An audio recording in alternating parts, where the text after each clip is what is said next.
All right, we are recording. Yay, I'll turn that on. First week of the month, so time to do another cover impressions video. And I'll quickly mention, especially since I have it up right there, Barnes & Noble has recently changed their site. I actually find it odd. I don't think I got an email about it until I actually visited and logged in, because I placed an order before before the change, and just it was sitting, not moving at all, and so okay, let me just log in and look at this. I think I also went through and cleared things out of a wish list because I got them somewhere else. But yeah, so it is now Shopify for what's going through there, which pros and cons.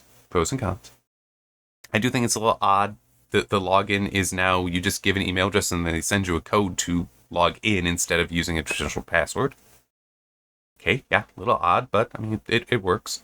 It wiped out, by the way, all of the saved credit card information. So if you have an account, you will need to put that back in if you haven't gone back in yet.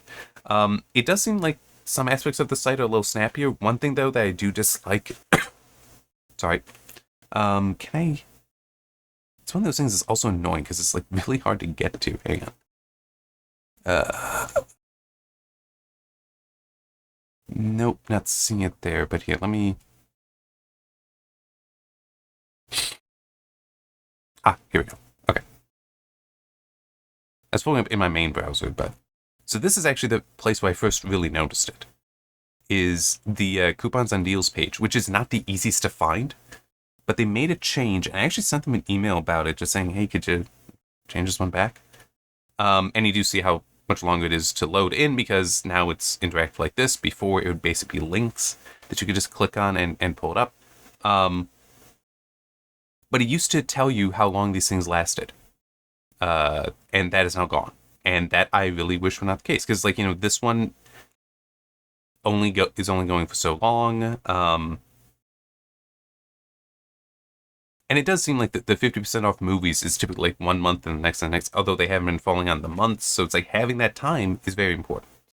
Having the date it ends is very important, but not there. Don't know why. Hopefully they can bring it back. Anyway, let's get to this. All right. So let's see. Okay, look, that looks like it has potential. See, some of these are also familiar, so... Sure, I don't even know if I've done a manga in one of these yet. I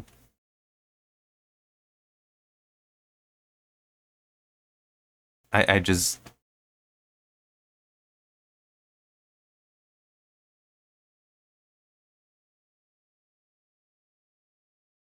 Yeah, let's look at that one too. Okay. So... 306 or so, and it's Whistler. I'm looking at that one first. A novel by Ann Patchett. I feel like I should know that name. I'm sorry.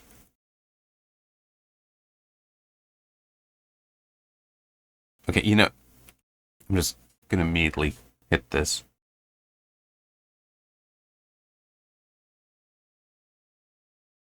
Okay, that I guess she also did some work on that. I just the name is familiar and I don't know why.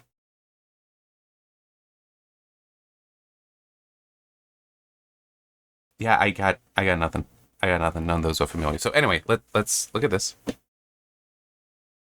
Okay, so that's interesting how it's actually there we go.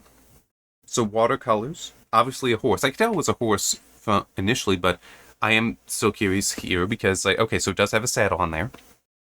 And it is a Western saddle, not a European saddle. Actually,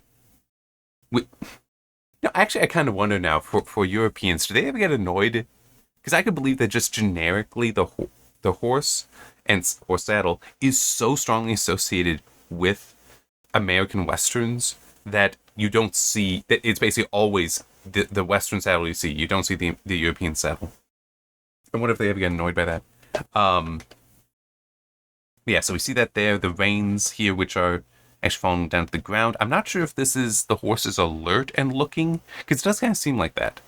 Like it's, looking at something a little bit off. Well, definitely not on the cover, but, off to the side there.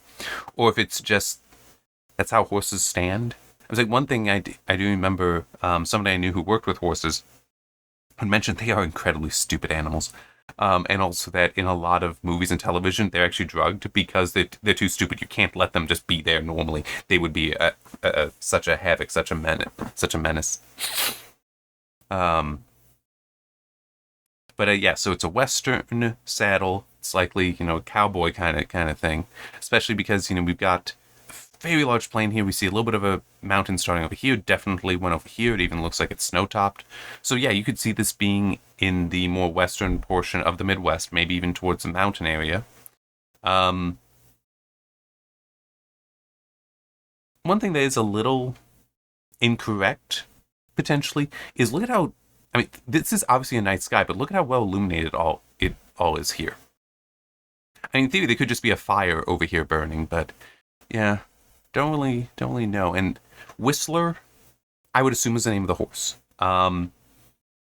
So yeah, so what I've got in mind from this is a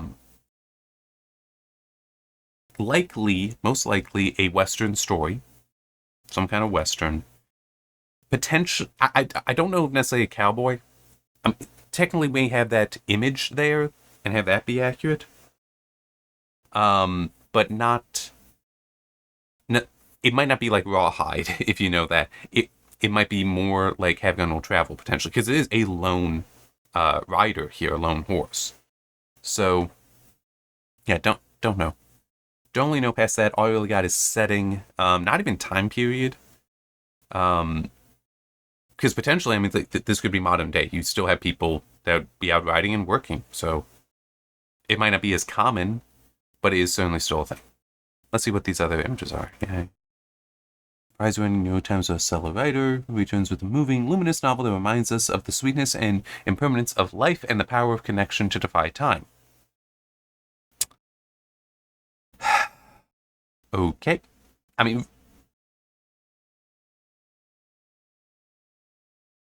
Going back to this,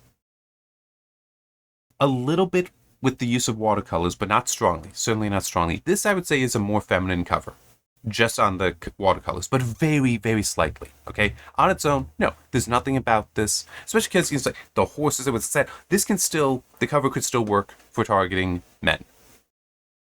Because, hey, yeah, the horse, cowboy, in some ways, knights as well, because, not perfectly, but there are certain aspects, especially depending on what Western media you know, like Gunsmoke, you can liken Marshall Dillon to a knight. And knights rode horses as well. So it's like, and then like Festus or Chester, they're the squires. So it's like, it does work there. And then, Doc is the magician, and Kitty is the lady. So, it makes, you can see those parallels there. So yeah, it can definitely be a masculine story. But with this, a moving, luminous novel that reminds us of the sweetness and impermanence of life and the power of connection to defy time. That is a feminine description. Full on, that's what that is. Okay? Not to say that the impermanence of life doesn't have meaning to men. No, it absolutely does. Or that the connection with people is significant. It's like, yeah, it most certainly is to us, but we don't talk about the sweetness of this. And it's like the power of connection. Oh, boy, what's the next one? I couldn't put it down. I don't care. I don't know who you are. I'm sorry. Is always deeply layered and magical. Esquire. It's like, okay, So, here's something that I've noticed as in part, when I've been editing my own stories, but also thinking back on them. You can accidentally make a layered story. Okay? I've had that happen multiple times. Mainly, the moments coming to mind for me are failure and the children many gifts. But in both, there are moments in that where when I look back at them, it's like, there's actually levels here. I didn't intentionally write them. They're there, though. Because that's how the story wanted to be told. And it's like, yes, there are these levels here, there are these layers here that you can look at them and peel them back and see that there's more and more meaning to them. And it works. So, yeah, but this is, like, that's not to say achieving layered, a deeply layered story is easy. I'm just acknowledging that it can occur without it being the author's intent. Okay, so she may be very, very good at having in there intentionally, and that's awesome. That's a great skill to have.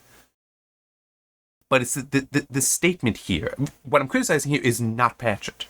Yes, it's Esquire. Is that this statement I know is not as meaningful as some may want it to be. Some may think it is. Because it can be achieved accidentally. And it's like, with this, I couldn't put that. There was nothing of substance here. You're not telling me anything about the story. In theory, if I knew who she was, that might have meaning. Okay. It might have meaning. But I don't know who that is. So there's no meaning for me here. So, and then this, we already went through how that's kind of more feminine than masculine. All right. Alright, so notes from the bookseller returns with a powerful novel about the choices we make and the ones that are made for us. Reuniting with the prominent figure from her past, Daphne confronts the impermanence of life and the beauty of connection in this. Okay, so clearly it's also following a woman, so it is clearly a more feminine story. But I do also want to point out there is nothing here that makes this cover appropriate. Now that might be on this side. That might be on this side. I'm just there's nothing to suggest the location is the West, is the Great Plains. Nothing to suggest any connection to the horse. No explanation for why it's titled Whistler. Which, hey, we got all this here. It might be in here. I'm just making the point that this is, again, this is not telling me anything. It's just saying, hey, it's Patchett writing a book about this, and the only detail here is Daphne is the main character. Okay, that's fine. That's not that's not going to sway me one way or the other. It's kind of boring because, okay, can I get to the information that tells me something, which is over here on the right, hopefully. It's a rare phenomenon in contemporary fiction. Novel both majestic and intimate, original and masterful in its structure, crystalline in its prose. Revelatory in its insights, utterly devastating yet ultimately uplifting in its emotional impact. I think it is her best novel yet, The Boston Globe. Okay, you know what? So, that line that some people have, that a critic is just a failed author or actor or screenwriter, whatever. I was writing books before I was criticizing them. So I'm not saying I'm not failed at it. I'm not saying I did the order a little different. But that's what that reads like. I was like, here, more language. Here, let me grab my thesaurus, and it's like, okay, how can I keep doing this? How can I keep? That is so much how that reads. Oh my god, I'm sorry, but that really immediately made me think of that. It's like, this is somebody who just, I'll keep writing. Let me write a really long sentence, all this flowery stuff in there that says nothing, and that'll make me look like I'm good at this. It's like, no, this is, where's the substance? And man, it's just,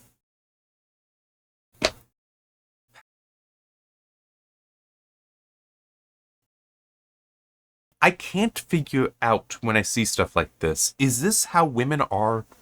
Like, is this legitimately something that does connect with them? Or is this just how the industry is trying to market to them? Because those can be very different things. I mean, it's kind of like, this isn't a great analogy, but I was thinking about this the other day. Part of the reason that some industries, including the publishing industry, are targeting women the way that they are is because women are the majority buyers in America. This is true. But here's the thing they're neglecting, because then it's like, oh, well, we just target the women, It's like, if they're the majority buyers, that means they're buying, very likely, for those in their family. Because this would be the wives, the mothers. Wives have husbands that they'd be buying for. Mothers have sons they'd be buying for. So yes, you are selling to them, but they are then potentially transferring it to someone else. So you still actually do need to market to men. Because a wife that pays attention, a mother that pays attention, is going to be like, oh, might even look and be like, oh, this looks like it's a book about that follows this horse. It might be a cowboy thing that my husband would like that. My son would like that.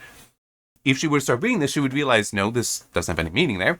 This isn't necessarily for them. But it's like, you do you do need to do that. So I do wonder how unsuccessful this is, something like this is for women. I mean, I get that, yes, there are some that it definitely works for, because they are seeing some success. These industries that are doing that stuff are still seeing some success, but it is lessening. And I do wonder how much of it is they're marketing to a version of women that isn't common enough. And I can believe there's still many women that's like, yeah, this will work for them as far as like it does connect to them. It's like, oh, they want to look at it, but would still be saying stuff like, where's the substance in what's currently highlighted? Where's the substance in this? I'm not seeing that. Get me the substance. I want to buy the substance. I'm not buying the flowery language. So anyway, continuing on. The acclaimed prize-winning New York Times bestseller writer returns with moving, luminous, and we already read that. That's, I think what was up earlier. Okay. So we have to get here before we're finally getting details. Okay. Daphne and her husband Jonathan visit the Met. Isn't the Met the Metropolitan Museum of Art? No, it's an older white-haired gentleman following them. The man turns out to be Eddie Triplett, her former stepfather, who had been married to her mother for a little more than a year when Daphne was 9. Now 53, Daphne hasn't seen Eddie for many years. Not since the fateful event that changed the direction of both their lives. Meaning again, time falls away. While the relationship was brief, it had a profound impact on them both, and now they are reunited. They have no intention of ever being separated again.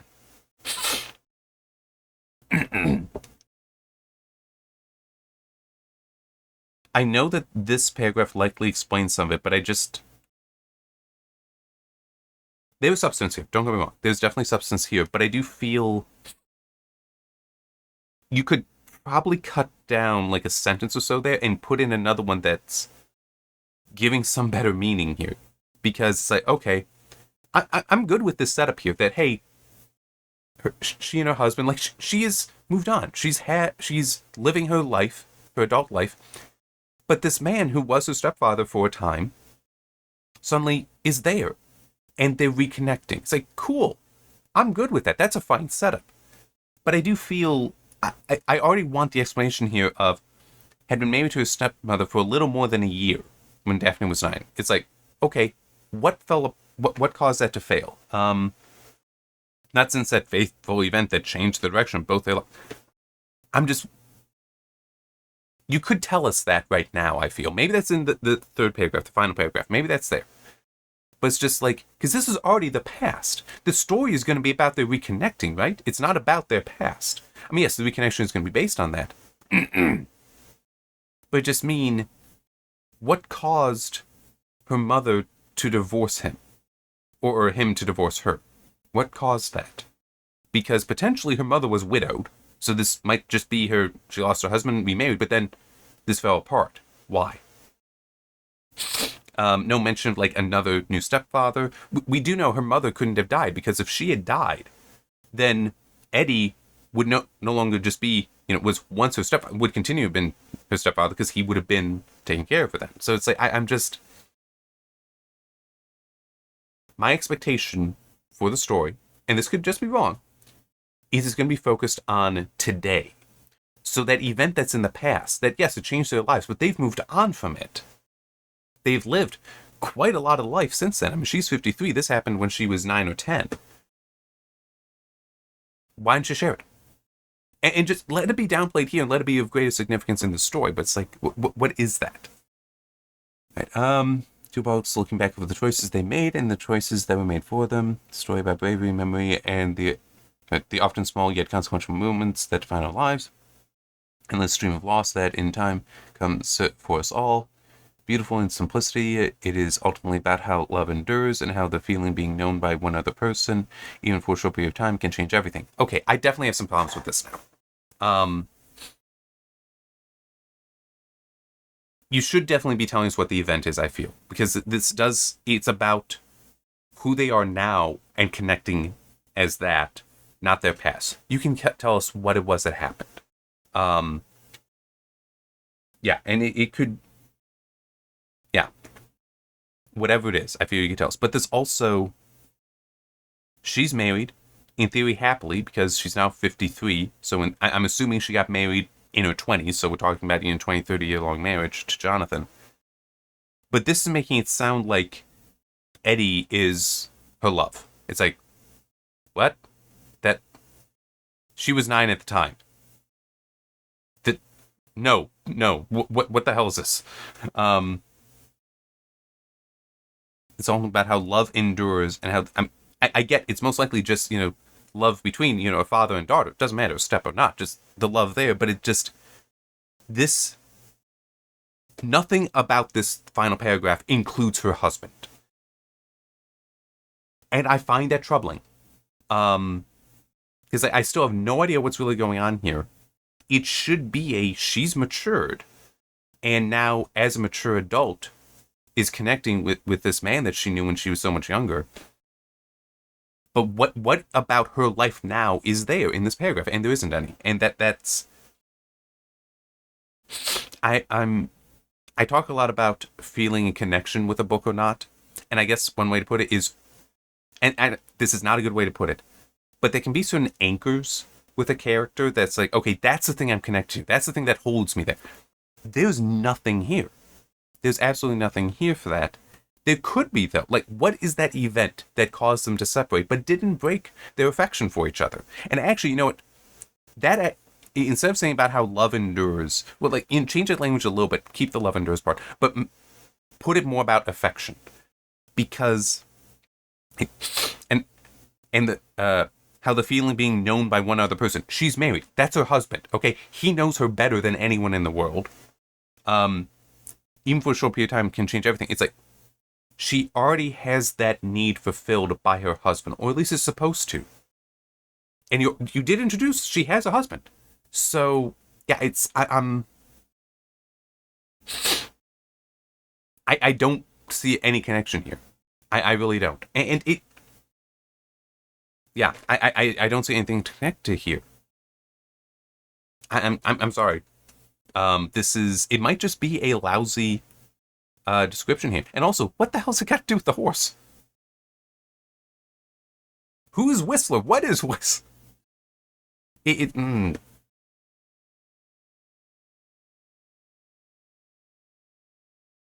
I must admit this, though. Acknowledge this.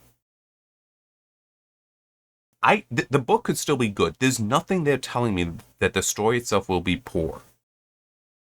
But the cover doesn't connect at all with the blurbs. The blurbs completely fail to connect with me. And there's very little substance there, and it still is she's married. The context that provides changes the rest of this. Why does it make it sound like she might run away with Eddie? And not even necessarily in a romantic sense, but just that connection is so important to her. Dude, the husband's going to be right there. It's like, what is going on with this? It just seems so weird. So yeah, I'm not liking that. I'm not liking it.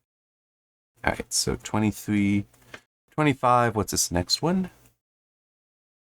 Oh, yeah. 30.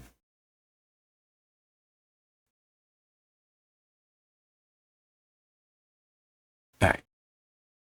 There, now I just need to throw the link in. All right, so yeah, let's look at this. I have no familiarity with this manga, by the way. Oh, that's cool that the story and art are by the same guy, so he's doing that himself. So it is number 30. So that does mean that, in theory, these two characters, you're supposed to already know them. I don't.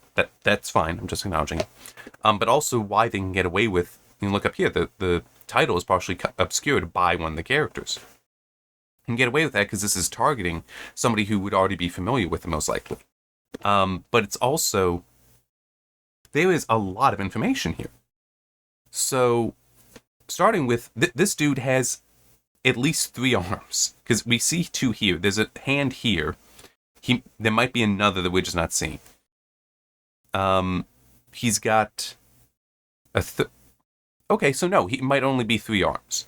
I'm going to go with that because, look, he's got these 2 eyes here. Now, they do seem to be attached. It actually almost looks like there's bones surrounding them. But because it's attached there and adding on to it, it suggests to me it is something like whatever in this world allows you to be modified, to become modified, and he's been modified where it's on his right side, he now has a second eye, but he also has that second arm then. So I can actually see that it's all just on the right side, and that his left side only has the one arm. So I can definitely see that being the case. They're obviously in combat, and the two are very different in certain critical ways. Because you look at the face on the guy on the right, who I assume is the protagonist, because he's the one struggling. And in a lot of stories, it's the protagonists who want to struggle, because they're the ones that you're connecting with that struggle to see them trying to achieve something. But he's grimacing, he's trying hard here. Whereas this other guy, who I'm assuming is the villain, he's almost smiling. He's almost smiling, like he's just handling this.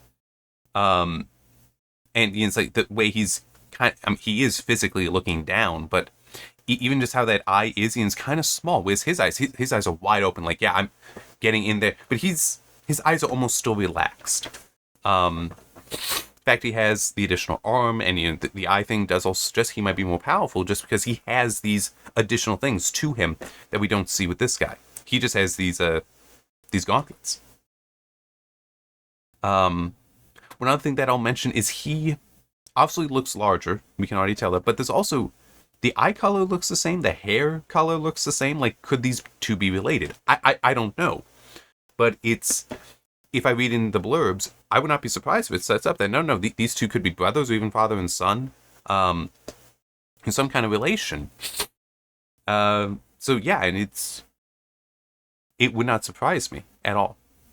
But and also I'll mention that we do have these lines, these streaks of color here that are not just used in manga and anime, but also even Western cartoons and such. They're like speed lines, so you can't believe that they are in motion during a fight. So this is not necessarily a cover image per se, but could actually be a panel or page in the manga itself that they decided, we're going to use that for the cover and just make sure we colorize, because they're not always colorized on the inside.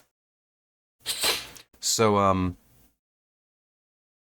mean, right now, yeah, I do like this. It is obviously a more masculine cover, but it is there's so much substance that some of it might be wrong, but think about how much I pulled out already. I figured out that there might be this power system where your body can be modified, and it looks like when it does that, it might only be on one side. We only see, two arms on one side, might still only be one on the other.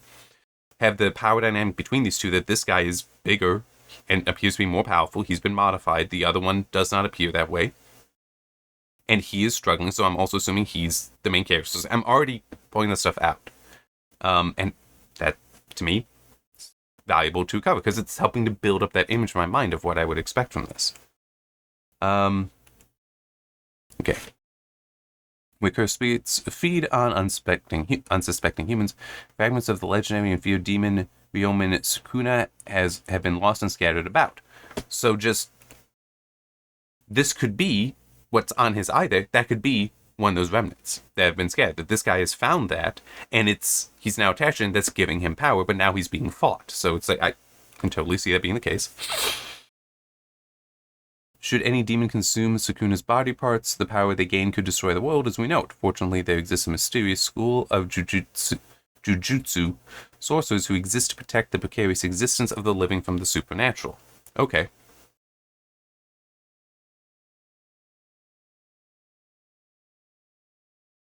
Okay, so I don't necessarily know if the big guy here is a human or a demon, but it still does seem like he is using a fragment to give himself power, one of those fragments, and this guy who I said, I'm assuming his main character, is one of these sorcerers, is trying to fight to stop him, because those remnants must be destroyed, or at least collected together. Does it say destroy? Okay, not necessarily destroy, but still try to protect. Alright, and final battle between these two reaches its climax.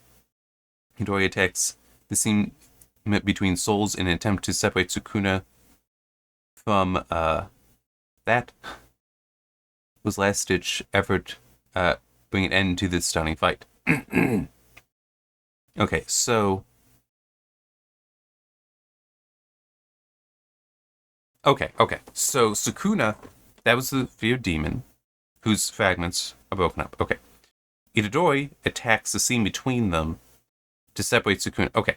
So then, yeah. So this might be that, where is it? Fushiguro. Okay. It might be this guy who could be human and has been joined with this Sukuna. And it is that they are being combined. And Itadori is trying to separate them. The scene between, is trying to attack the scene between the souls in an attempt to separate them. So yeah, I mean, it's a lot of that stuff that I was saying. It's like, okay, so far that does seem to be aligning. I don't know if there's a relationship there, but it still is. Yes, some sort of thing has augmented his body that is connected there. You see it with the eyes, and that's potentially just on one side of him, but it's still one side that is being impacted. So yeah, it's thus far, need to read the blurb still. Thus far, the image that was forming in my mind for what this is aligns with this. And also how I mentioned that the lines there, how this could be a panel from there that, some sort of fight. What is the substance of this volume? The final battle between them. So, and it's reaching its climax, suggesting that it started in volume 29. It's just ending here. So then, yeah, this indeed could be something from that, but it's also telling you, hey, this battle, here it is. That's what this is. All right, so let's get to reading. Okay, so this doesn't give us too much more than what we already saw in the back. Yuji Itadori, though, we do get is the full name there, and then, will Sukuna prevail or not? Yeah, it's the Barnes & Noble exclusive edition. Got that. Save his friend from a cursed spirit. So they are friends. They do know each other. Itadori swallows a piece of a demon, only to find himself caught in the midst of a horrific war of the supernatural. Okay. Hang on. So, does that mean that this guy is Itadori? No. No, that doesn't make sense. It's Itadori's fighting Sukuna. The demon guy has to be Sukuna, so this should still be Itadori, but it might still be hey, swallowed a piece of a demon, so has something there. So maybe these gauntlets are from that. Okay.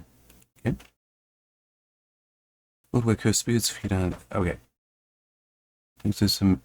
Okay, so this looks to be the same as what was on the back panel here. Okay. So it does confuse me then a little bit as far as the who is who, but it still is. It makes the most sense to me.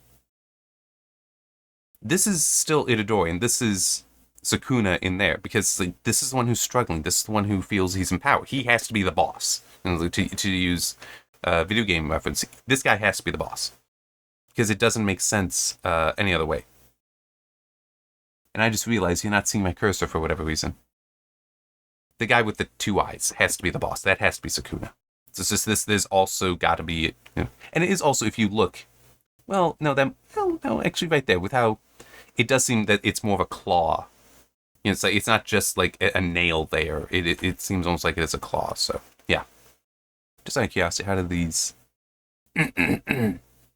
Okay, so this one again, we see that with the nails, with the different arms here. This is also suggesting more so the whole 8 part of a demon potentially is being affected by that. So this actually almost looks like he's been skinned. Like we're seeing the musculature underneath, but there's still a little bit here, though that looks like bone. But also right here, how it looks like, well, maybe that's from him eating, so it's sticking out, or it is his face is being eaten away. Okay. How's the ebook look? Okay.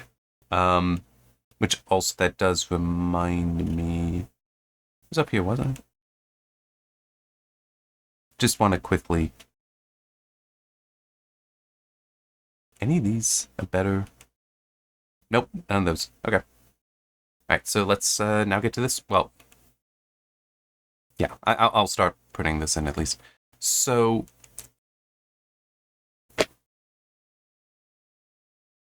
it doesn't necessarily, and partly I think that might just be the whole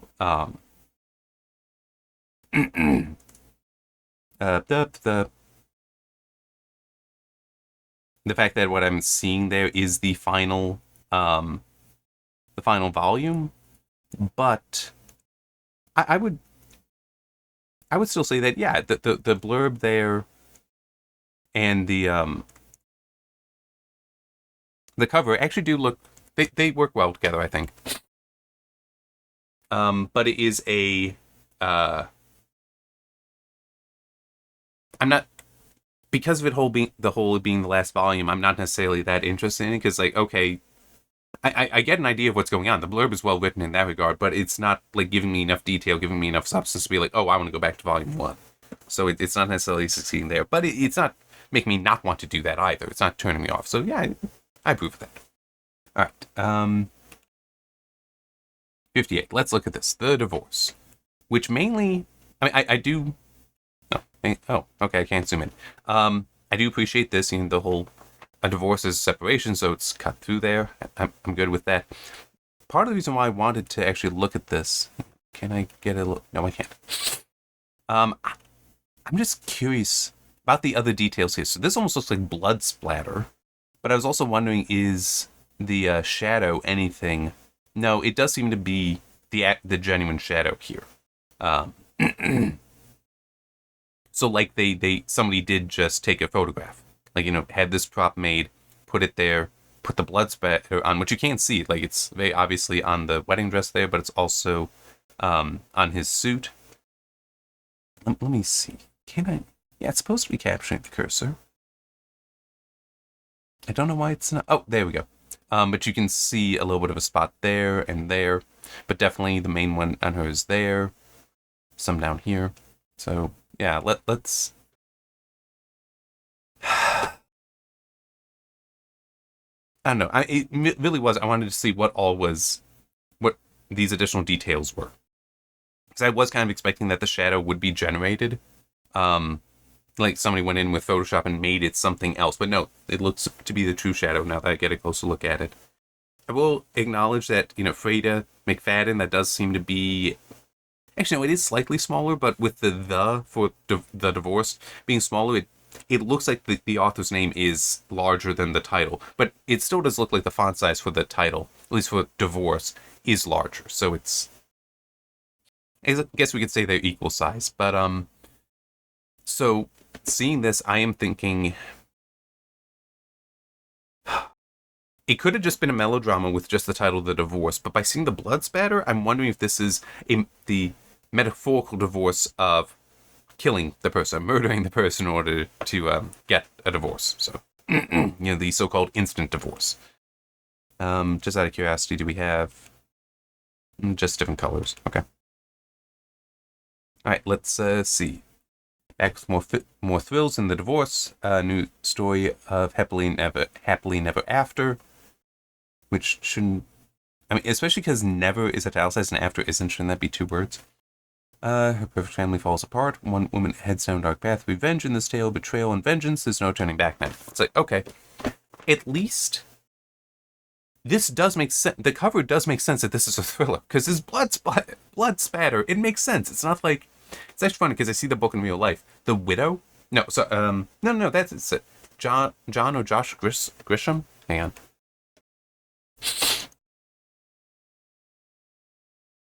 Yeah, this. That was that like in the very first one of these? Was like, this is a thriller. What about this image makes you think it's a thriller? Nothing! It's a terrible cover in that regard. This, at least, no, I can see that. Because of the blood splatter. The blood splatter. I get that. That makes sense. Okay, so that, thus far, it's a better cover. Let's see what else we got here. This is an exclusive cover. It looked the same as, well, I guess the color was a little different, but the cover itself, it's the same image. What is happily ever after really worth? I mean, in theory, it's worth your life, because the idea is you're spending your life that way. And that you are also sublimating your own life and your own interests to that of her husband, his wife, and ultimately also to the children, which, by the way, that after her perfect family falls apart, that is suggesting, because by saying family, that there are children. By the way, I do want to acknowledge that. Because it did occur to me, but I didn't say it, and nothing else is really indicating that. But anyway. Naomi was living the quintessential love story. Boy meets girl, they fall in love, get married, buy a dream house, start a family. Okay, so there are children.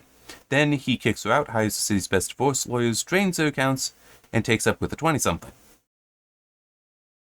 Okay. I'm curious what more there is here, because there's likely always more to the story there. Not defending him. I'm just acknowledging that there is another side to the story. He can still be a piece of shit, but there can be that other side. But I do also just want to acknowledge this. I am okay with the othering here of the 820-something, because to Naomi's point of view, it doesn't matter. That's the homewrecker. Technically, it might actually be the husband, but that's the homewrecker. So yes, just the 20-something. That makes sense. That's appropriate. But it's not like that, what place was it that was describing for yesteryear last month, with the whole getting inside of a trad wife's the closest we'll ever get to inside the trad wife's mind. It's like, that's othering as well, and that is inappropriate, because that's just people who, they're not necessarily doing anything wrong. This 20-something is doing something wrong. Because there is potentially adultery having been committed here, but is at least contributing, is an accessory to the husband's betrayal of Naomi. So, yeah, he would make sense to other, because it is also how Naomi is going to feel. But it's, yeah, I'm sorry, that yesteryear thing, that's so stupid. Anyway, continuing. It's a brutal end to the story. Naomi should accept defeat, move into a dingy apartment, and get back into the workforce and piece together the shattered remains of her life. Okay, are we supposed to ignore reality here? Because, I'm sorry, one of the things that just occurred to me, it says that they're trying to start a family, or have started a family. A vicious reality, and it's actually really funny for one specific thing, but a vicious reality is divorce court heavily favors the woman. To such a degree that you will find stories where the husband, soon-to-be ex-husband, has gone through and basically written out almost like mathematical proofs. Like, here's all the evidence showing I'm the better caretaker for the children. I'm the one who has the money to take care of them. I'm the one who has been the most involved in life. All that. And the court will just go, well, you presented it with the data. That makes you really cold. We would never want these children entrusted to somebody so cold. So yes, the person that you've just shown is incapable of being a competent mother. She gets to have custody. So the idea here that, I was like, yeah, he might be able to drain the accounts, but the court could just be like, yeah, that's what you think. You need to turn that back. We will claw that back, okay? And it might take a while, but it's like, and also, like, he wouldn't be able to kick her out successfully, very likely. The court would probably be like, no, if there's kids involved, she gets the house, you figure it out. So yeah, I'm just... And the funny thing also, going back, it's been a while since I've seen these stats, but they have done studies about, for single-parent households, and outcomes for the children. And they actually, the funny thing is, children, boys and girls, raised by a single father tend to have better outcomes than those raised by a single mother. Yeah. I mean, it's also just one of those funny things where it's like, you could potentially, it's like, even if you were to argue that in court, that look, even just just ignoring the other factors here, even statistically, the father's more likely to produce better, the children being with fathers more likely to produce a better outcome for the children than going with a mother. The court will still be like, no, mother. And I've also heard stories where it's like the mother isn't even involved in the children's lives. The court still sides with it. It's... Yeah, so it's like, this is a fantasy. Anyway. Get back into the workforce and piece together the shattered remains of her life. Except, why should she? Instead, she fixates on her husband's new girlfriend, begins as cynical curiosity, soon twists into obsession, and then into something far darker. As Naomi uncovers secrets that she never imagined, she realizes her life may be in danger.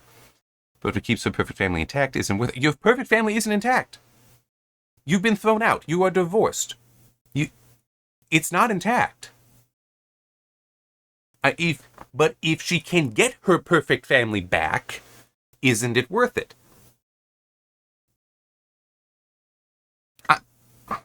That's not a small problem. That's not a small error. It's already gone. She needs to get it back. But there's also, I have... So is it that they haven't started their family yet? I'm confused now. Because there's no mention of children here at all. Which... That... I can understand this. I'm not agreeing with it. But I could understand a scenario here of maybe Naomi isn't able to have children. And that... And did we ever get his name? No, I don't see it. So that's also kind of funny. We don't even get the husband's name. But might this be he wanted to move on because his 20-something could give him children? I'm not supporting that.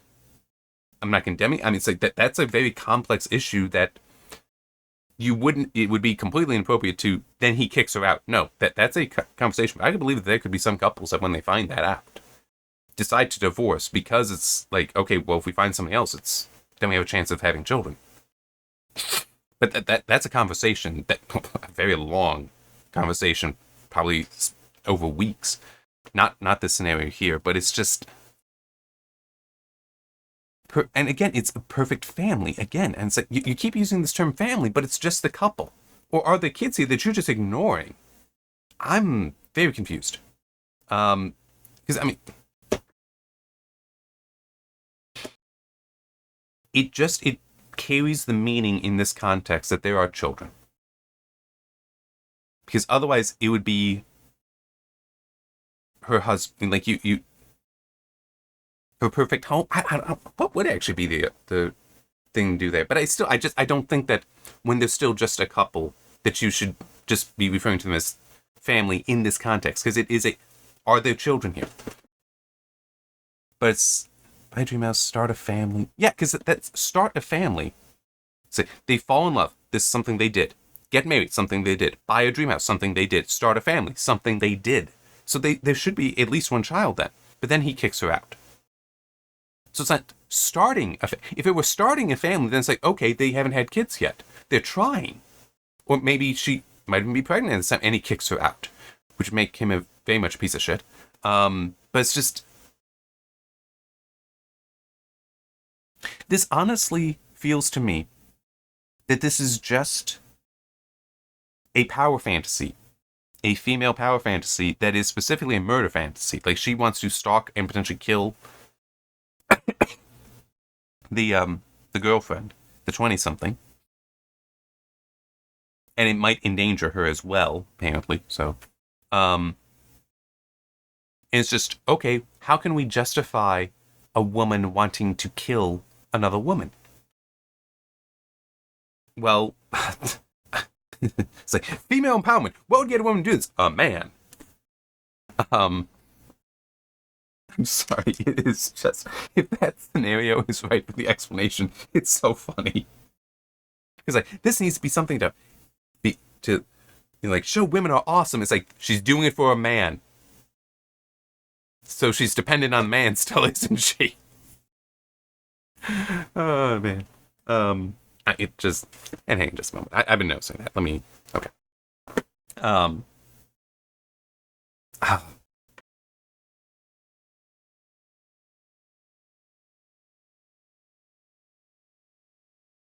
I'm just trying to think what other scenario you might be able to do that is reasonable.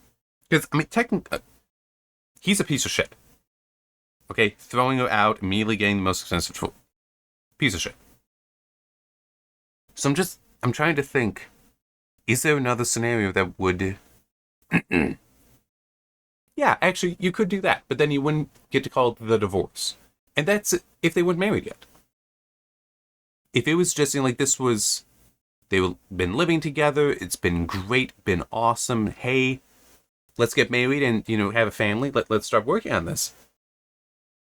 And then it's like, the date is set, and then he jilts her, or maybe doesn't even jilt, because that typically associates like left at the altar. It might be before that. finds somebody else and runs off. That at least... Well, I mean, you don't get the divorce aspect, but you still have the betrayal.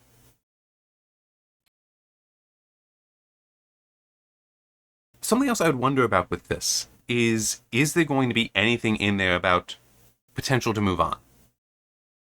Because that technically does need to be there. Her story, if all she does is start obsessing over this and then basically gets in over her head, it's like, okay, but she's not a good person. If she's obsessing over this, if she is looking to try to terrorize this 20-something and try to hurt her ex for doing the stuff to her, if it's just a story of revenge, I mean, it does say of betrayal and vengeance, she's not a good person. Naomi cannot be a good person then. Because you need some means by which that she is, can redeem herself. Because it's like, she could just move on. She doesn't need him. I mean, it doesn't mention, back into the work.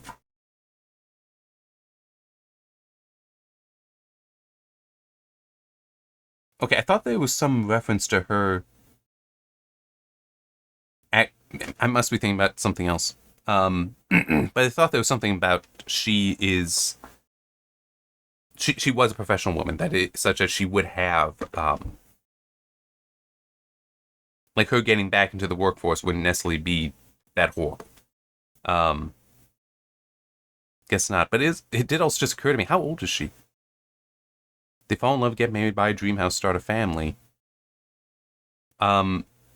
Is she in her 30s? Because it just seems odd. It's like that 20-something. It's like, are you not in your 20s?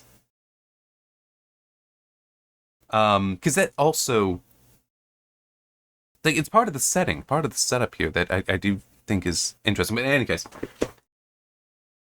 she's making the choice, instead of moving on with her life, to staying in the past, brooding over it potentially, but being poisoned by her obsession and going down that route of vengeance. There needs to be something to pull her towards just moving on. Whether that's finding a new boyfriend or just a man in her life who likes her and is like trying to... You could do something there because that keeps her human. Actually, yeah, that's the main thing, keeping her human. Or it could be if there is actually a child. Either already present, already having been given birth to, or if she's pregnant. It's like, no, you have a reason to move on. And choosing not to, which makes her more evil, but it can still also leave open a path for her to redeem herself, for her to give this up and move on as she needs to. So yeah, this sounds like it might be a very linear and kind of silly, poorly set up, just power fantasy. And it's... Yeah, I don't... And for anyone that'd be like, oh, well, what about, male power fantasy? It's like, yeah, those do exist. That doesn't... But it's like, the best stories that you might even be like, oh, it's a male power fantasy. It's not necessarily. It might be they're having that turning point that they can turn off and maybe they don't. It's like, you need that depth there. It's kind of like how, when I was reading through Revenge of the Sith, that novelization, part of the reason why I hate that book and find it to be a horribly written story is that I'm supposed to connect with Anakin and feel his torment, his suffering through that story that ultimately leads him to choosing, does he stay a Jedi or does he become Vader? But very early on, it's like chapter 2 or 3, when he kills Dooku, how it describes it there is not, because yes, Palpatine is pushing him, but also says that Anakin finally got that thing he'd been waiting for his entire life. Permission. That tells me, oh, he's a bad guy already. The moment he kills Dooku, because all he needed was permission, that is when he's Vader already. He has already fallen. The rest of the story is unimportant. He is already Vader at that point. So that, you might still say, oh, well, that's still a power fantasy because of all these things Anakin does and he's achieving all his power. It's like, yeah. But I don't care about him because he's not a good person anymore. I don't connect with him because there is no struggle there. He is already the confirmed evildoer at that point at the very beginning of the story. So, yeah, power fantasy, but because it's a stupid character. It's a poor character. I'm just thinking, like, comparing that to Princess Bride, which in a way you can also say for Wesley is like a power fantasy, but no, it's to something positive. It's not a benefit. Well, technically it is benefit to himself. He's trying to rescue Buttercup. Yes, so he can marry her, he loves her, but that's still, it's like, that's good motivation. It's not just for bettering himself, it's to save her. Crap, I'm just trying to think about another story that some might try to call a power fantasy, but it's like, in some ways it's really not. Like, you're labeling it that doesn't mean it is. And it might not be a power fantasy. This story might not be one. Right now, from the blurb, it could be. And I'm not seeing any substance to suggest it's anything but a very focused linear, nope, this is what's happening, which isn't interesting.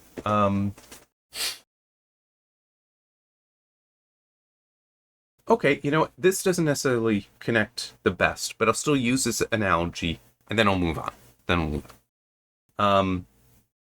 I got my collection of Christopher Reeve Superman movies over here. Superman is, in some ways, you could argue, a power fantasy type character. He's a Superman. He is strong, fast, he flies, has all these amazing super abilities. Every man wishes they could have that. But the key thing about Superman is not in the derogatory sense, but he's a Boy Scout. He always does the right thing. He has deeply held morals that ensure he doesn't misuse his power. So it's actually not a power fantasy, it's more of a power nightmare for him, in that he can be put into a situation where he must make a choice that is horrible. I'm like, the ending of that movie is what? He has to go out, there's 2 missiles he needs to stop. One will kill,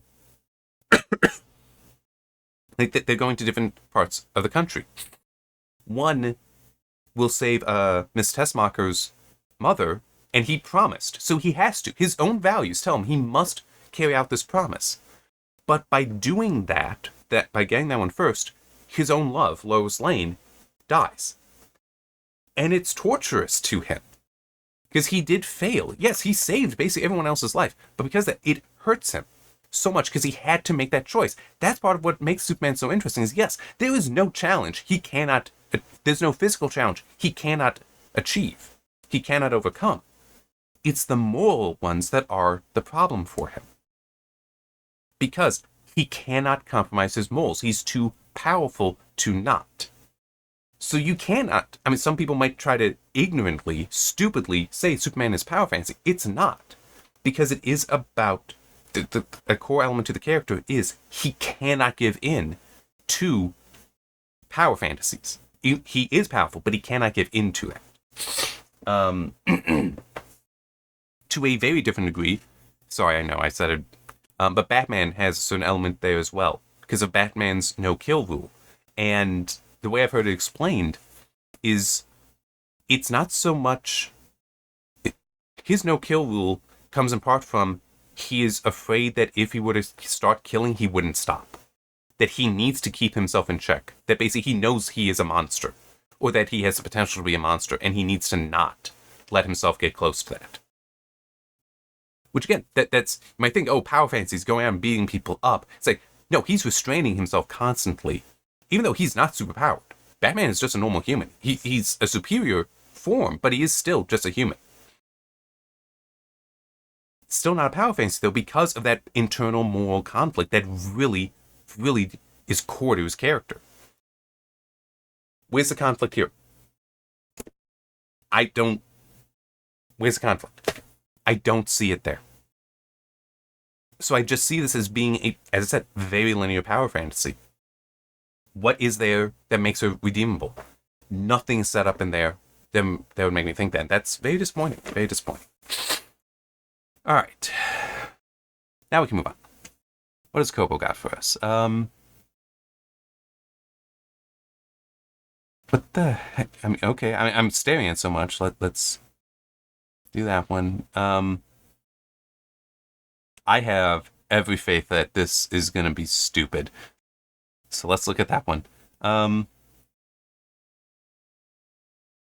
Yes, I also will do the Podan first. I should look at some more of these, but that one, I have a reason why. I'm curious about that one. I'll just quickly.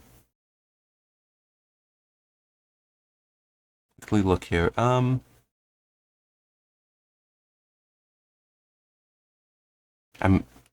not really. I'm maybe this. What? Wait, what? The Red Winter, but it's Snow Crash. What the heck? They do not have their links set up right. And yesteryear, it's good job, Kobo. Hang on. Poet Empress, Weavingshaw, known people. Okay, so those are all.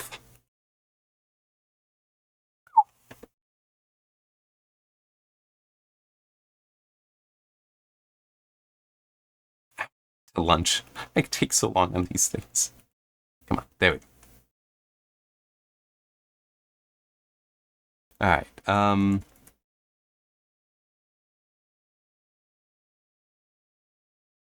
Okay, so.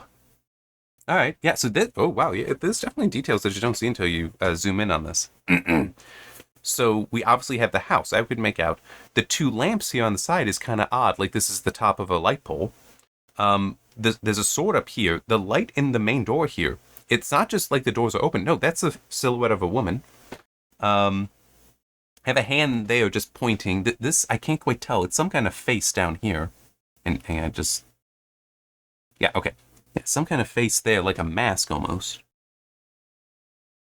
It's very contorted because it's like it's kind of smiling with just one eye closed and then the almost like there's very little hair there. Yeah, Weavingshaw. Well, yeah, the price to enter is your darkest secret. I mean, I get that. I feel like this is kind of a dark, intimidating thing, but I mean, in a way, that could actually be a very powerful and positive thing. It's like you have to admit your darkest secret, you have to confess it, and then you're allowed in, and that allows you to take part in that. I mean, still, this seems more the context of it's like the price to enter ... is your darkest secret. Makes it sound far more like no, we're going to manipulate you. Yeah, but it's still. I mean, this. I do suspect there's something magical going on here. Clearly, main character will likely be a woman based on that silhouette there. Because that does also suggest, it's like Weavingshaw is likely the building here. She's going into it. So it's her dark secret that's going to be concerned here.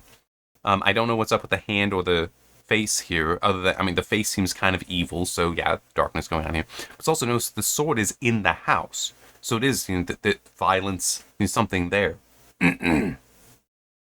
So part of it being so dark, which is also, there's only the one light, one window lit up, so. And even these two lamps over to the side, they're not really giving off light. Really, the light seems to only be associated with her and down this central line, which follows the sword. So yeah, I actually don't know. I do not know what to expect from that. So yeah, let's get reading. Like, I don't really have an image in my mind, other than main character is likely a woman. This darkly romantic and completely absorbing, slow-burning gothic fantasy romance follows a young woman haunted by the ghost of her past and a ruthless merchant, that's likely the face we were seeing, known as the Saint of Silence, who promises her greatest desire in return for her darkest secret. Yeah. Sorry, I've been getting over a cough and just I needed to pause to take care of that. Okay, Lena is apparently the name of this young woman. Ghost of her past. I mean, the gothic fantasy romance, well, might be romance in the set, not like rom-com kind of romance, might be romance as far as idealized. We'll see. But yeah, gothic fantasy is like, yeah, that makes sense from the cover, so definitely get that. Lena is obviously going to be the main character here. As I said, that merchant known as the Saint of Silence could be that, so yeah, let's keep going. Trades coins for every sordid divulgence uttered to him. The darker the secret, the higher the price. As a secret, one that has haunted her since she was 17. She can see the dead. When her brother falls ill, she knows she must seek the saint to afford a remedy. That's not really a dark secret. I mean, I get that it's one that would be damaging, but a dark secret would be more like, I know what happened to that child that went missing years ago, because I was there. It would be more like that kind of thing. Like, you went off playing in the woods and one child didn't come back kind of thing. That's a dark secret. This is just... It's a secret, yeah, but it's not exactly dark. Secret is more valuable than she could have imagined. To save her brother, she make a deal to find the ghost the saint has been searching for. Okay. Goes to stayed on the moors. Selena goes close to the saint, is plunged into his world of danger, deceit, and desire. She learns that he is hiding his own secrets. Duh! Ones with the power to destroy them all.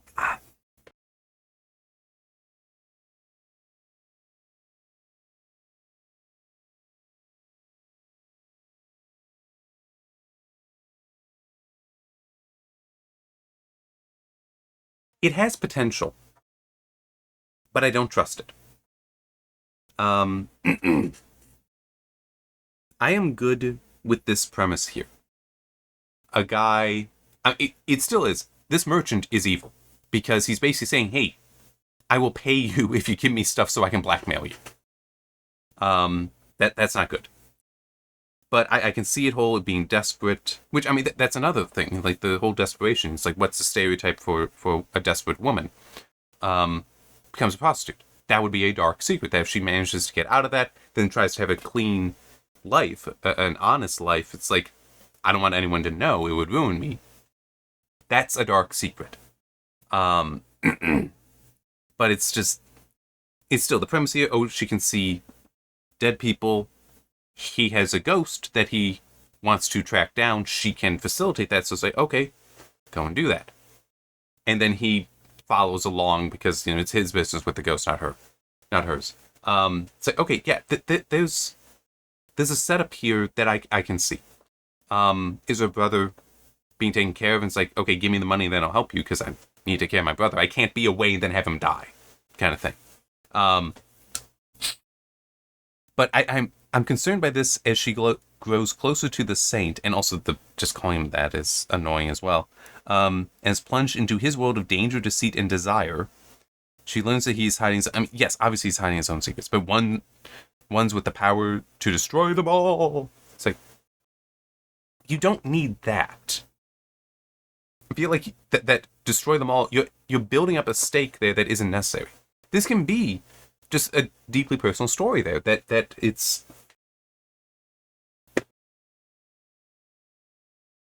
I'm trying to think of the best way to put it. You could have this story be very powerful, very meaningful, where... Almost in a Beauty and Beast setup, where the merchant is something hideous. Especially because he seems to profit off of the ill fortunes of the people around him. But she is so desperate she has to turn to him, and it turns out that what she offers him is something he uniquely needs. Because, hey, this is ghost I need to find. And it's like, she could be a key to his redemption, such that him going with her and her getting to know him could be like Beauty getting to know Beast in the original story, where she comes to know and love Beast so much that when she finds him again, but he's the prince, she's like, where is Beast? Because that's not who she knew. It is the same person. She doesn't know that yet. She's looking for him. So you could definitely work with that there and have it be a good story.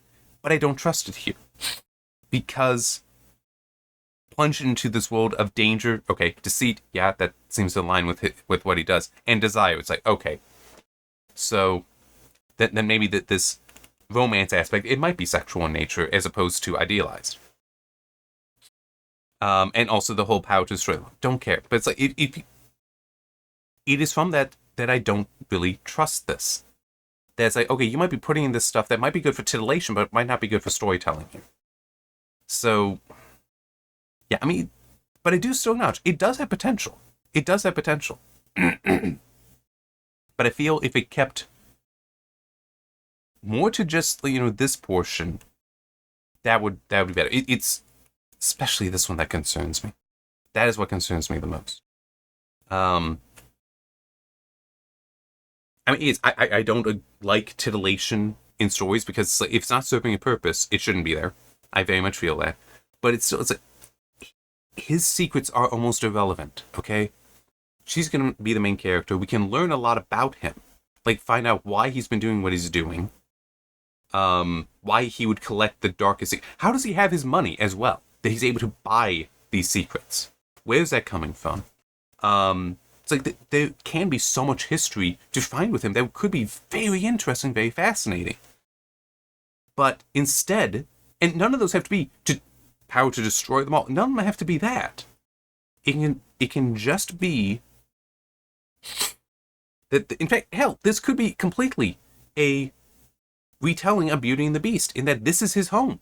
Maybe this is his home. He is cursed, and this is just, he's given up. So yes, he has these funds, and he'll just buy these darkest secrets, because maybe it's a way to make him feel better. That's like, oh yeah, my darkest secret is horrible, but now I know yours as well.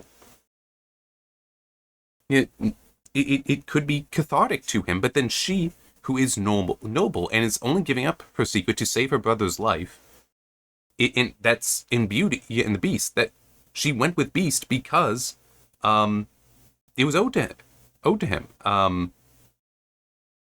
don't remember how it was exactly, but oh wait, yeah, it was her father trespassed, and Beast allowed him to return home to say goodbye to his family, but say, you need to return and I will kill you.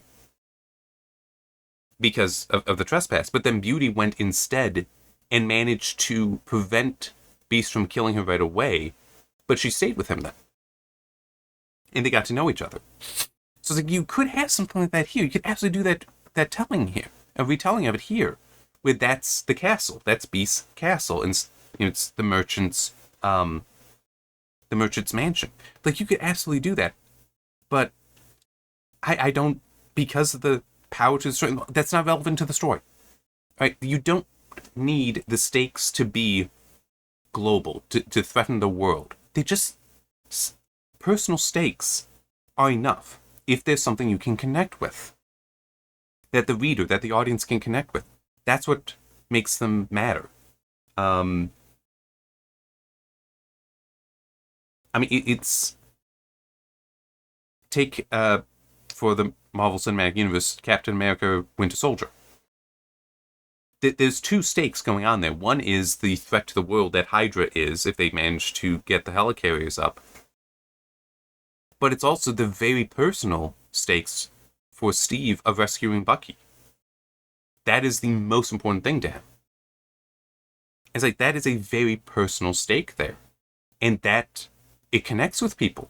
And that's part of the reason why I think it's one of the best. And even with the Avengers, with Coulson's death, that's a personal stake for them. Coulson's death is almost meaningless to the rest of the story. Coulson wasn't going to save the world. No, but his death, especially Nick Fury manipulating it a little bit, that's what pushed them. Because that made it personal to them. It was personal stakes now.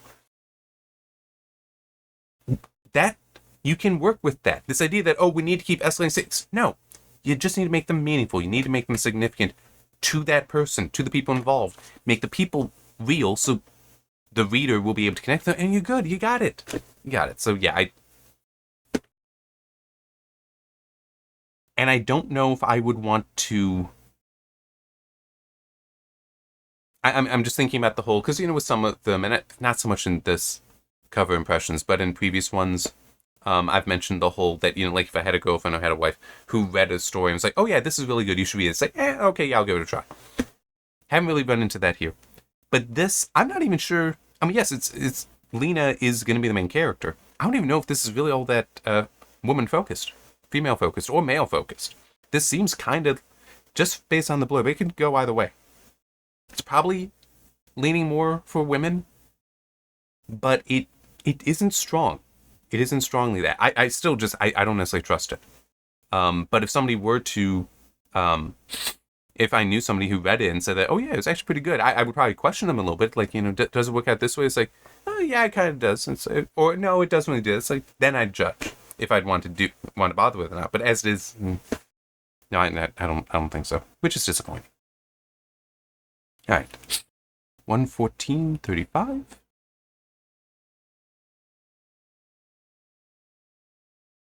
Normal People by Sally Rooney. Okay. Which looking at this cover, the fact that it's a Hulu original series does actually concern me, because I don't really trust Hulu to make it good stuff. But I mean, we just got man and woman faces drawn on there, just, the line art. Is a little interesting, because he's, like, actually looking forward. I mean, a little bit off to the side like that. Whereas she is, is turned like that. So it's actually looking behind her, which I get that that's more the photograph pose. It's like, the woman looking back like that. Instead of looking straight forward, having that angle there. I get that. So, yeah, but I'm also just curious, as like normal people, what is this actually going to do? It's like, how abnormal are these people? A novel that demands to be read compulsively in one sitting. That doesn't mean anything to... I'm sorry, there's no substance there. There's no substance. Now an Emmy nominee. I don't care. Why would I trust the Emmys? Starting a novel about the transformative power of relationships.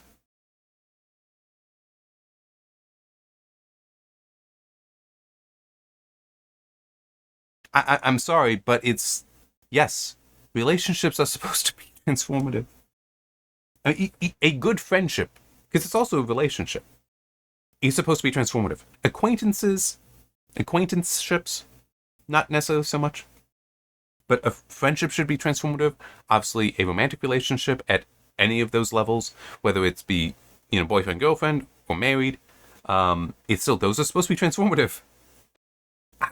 I know I'm getting kind of technical here, but it still is the whole... That's what they do. That's what they're supposed to do.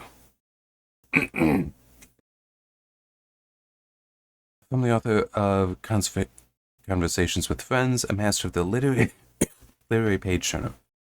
Can we actually get to it? Okay. Connell and Marianne grew up in the same small town, but the similarities end there. It's fine. At school, Connell is popular and well-liked, while Marianne is a loner. Okay. But when the two strike up conversation, awkward but electrifying, something life-changing begins. I'm like, yes, because when you're friends, you do change each other. It's like that's how it's supposed to be. Although, well, it doesn't always change each other in a positive way. A year later, they're both studying in Trinity College in Dublin. Marianne has found her feet in a new social world, while Connell hangs at the sidelines, shy and uncertain. Okay, I have a little bit of a problem here. For why?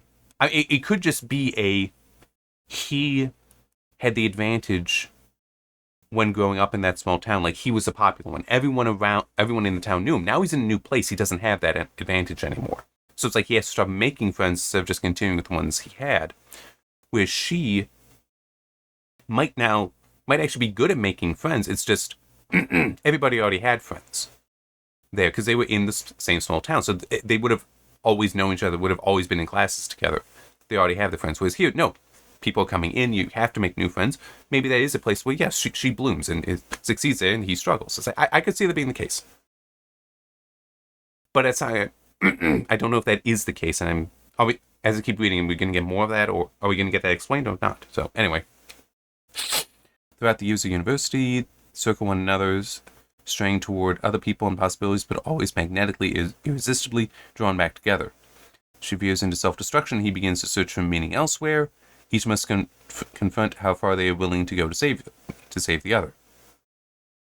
Fascination, friendship, and love. It takes us from the first conversation to the years beyond. The company of two people who try to stay apart but find they can't. That I don't like.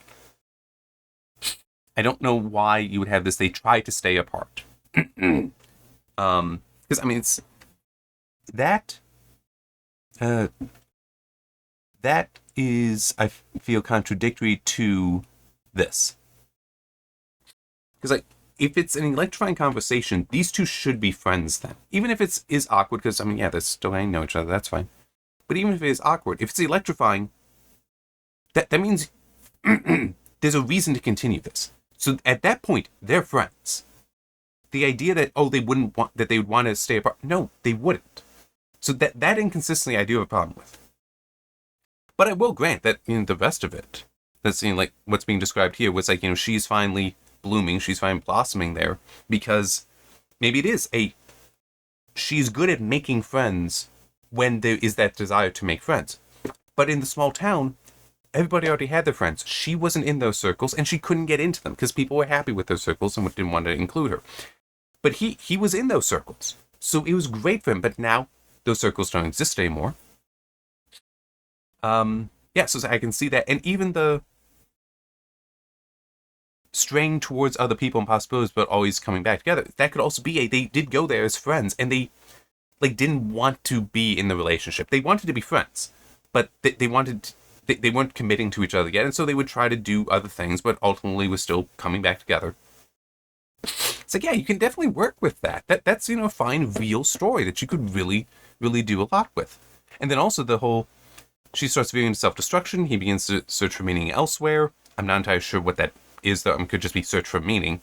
We don't have a sense of where he was getting meaning before, so stating elsewhere is irrelevant. It's an unnecessary word. But this could also be interesting as far as like self-destruction. Typically, I would say that's like drugs and very much like hookup culture, where she's just constantly doing these things that aren't healthy for her, and he's seeing this and probably would want her to stop, assuming that they are friends. I don't know, because the way this is written is weird. But if it is hey, I want you to stop this, but because they don't have that commitment of a romantic relationship, he doesn't have that control over her. He can't compel her to stop. It might be he feels it would be wrong for him to cross that line, even though it might be necessary. So it's like that you could definitely have a very interesting and engaging story here that would be the normal people kind of story, where it's like, hey, this is something that is happening around you. It might be happening to you. And how can he help her? And how can she help him as well? But I mean, we don't have the description that he's doing anything self-destructive. It's just her. She's the one that needs to be saved then. I mean, it's like, for what's being described here, that's the case. But it's like, you really could have a very interesting, compelling story from that. But I'm not sure. And it's just, like, who try to stay apart. So I don't have a sense of what's going on with their dynamic here. But it is, like, the idea of always knowing each other, finally becoming friends. It's like, yeah, we were in class together, but it's whatever too. Oh, wait, we actually, have these things in common. So, it's like starting to get close together, not really wanting to just be, well, I've always known her. I mean, come on. I remember her with braces, kind of thing. It's like, yeah, I mean, that's not going to happen. But yeah, I mean, obviously she can come over whenever she wants. I mean, she's my friend. She's always welcome here. Sort of she's not, well, it's not she's my friend. It's that's my friend. Like, not even thinking that he's a man, she's a woman. That's completely not in their minds. It could be a setup like that going forward, and then the roles seem to reverse as far as who is popular, who's successful, and they're both struggling from that, and she's not used to it and starts becoming self-destructive. He needs to find meaning because he's not the success, he's not the popular guy anymore. And how they can then help each other because they were starting to come apart, but it's like intentionally coming together and finding that love for each other, finding that commitment to each other, as I was putting it earlier, to save both of them, so that he finds meaning by, being with her, and she is, recovers from that self-destructive behavior.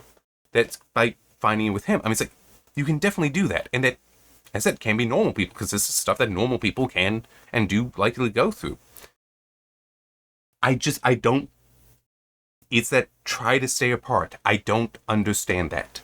I don't see how that fits in there with what I just described, unless it is a very different story than what that image is in my mind.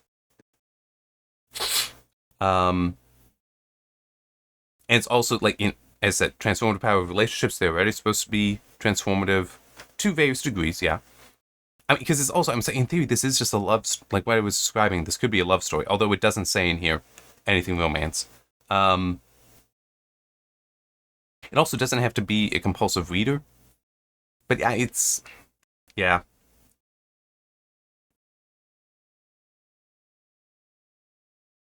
More than the previous one. And I'm saying that in a positive way. I could see this being if I knew somebody who read it and was like, oh yeah, no, Jim, this is what's going on there. It's like, okay, then yeah, I'll give it a shot. But just what's there, I'm uncertain enough that it's like, nah, I'll keep to the stack of books I currently have to go through. I'll keep to those. Keep to those. Okay. All right. And now for this next one, the Poet Empress. Okay. Yep. There. Get that link. All right.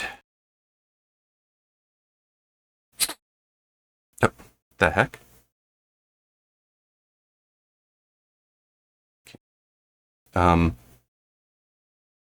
I have no idea. Try that again. Okay. Love is a weapon. That worries me. But right away, this seems. I'm actually not sure which Oriental culture it would be based on the design of the palace here. But that's certainly an Oriental design, whether it's Japanese or Chinese or Korean. I don't know Korean architecture that well. And I do know that both China and Japan had empires. And there was at least one empress to China. I don't know about Japan. There might have always been emperors.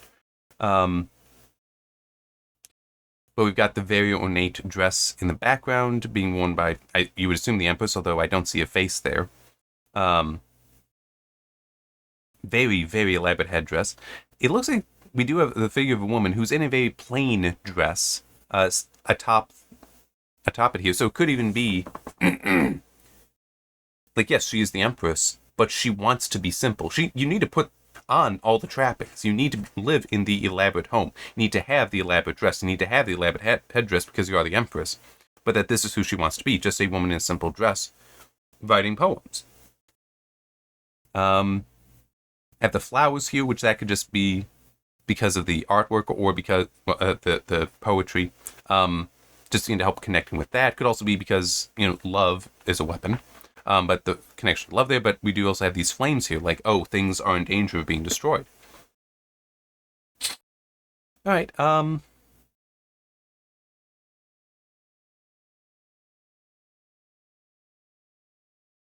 So she can either be. I'm just trying to think what image I have here, and I don't really have much. She could either be a cold, ruthless empress who, yes, will use love as a weapon to manipulate people, men, to achieve her ends, her goals. Could be that.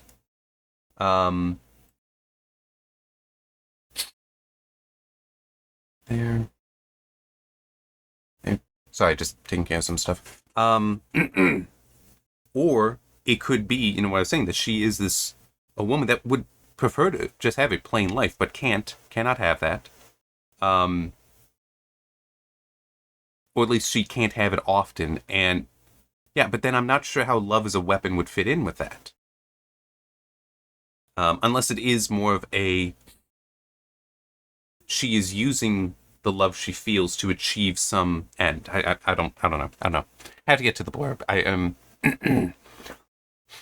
basically all I have here is setting, and that potentially this woman does have the simple side to her because it is a simple dress we see her in there. So that's really all I have. Oh, and the risk of destruction because of the flames.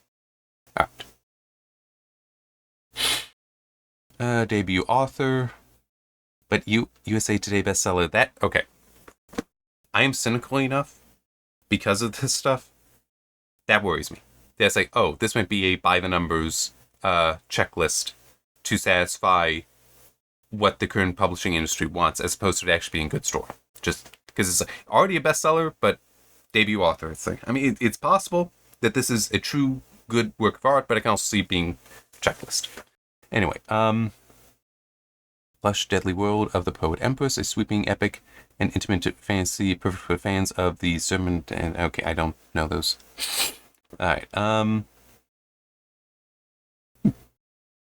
Waning years of that dynasty, the emperor is dying, the land consumed by famine, and poetry magic has lost all. Poetry magic lost to all except powerful. Okay? But poetry magic. So, okay, so there's also magic involved here. That's interesting. But I do also want to mention the Emperor is dying. That can be, it's like the fire there.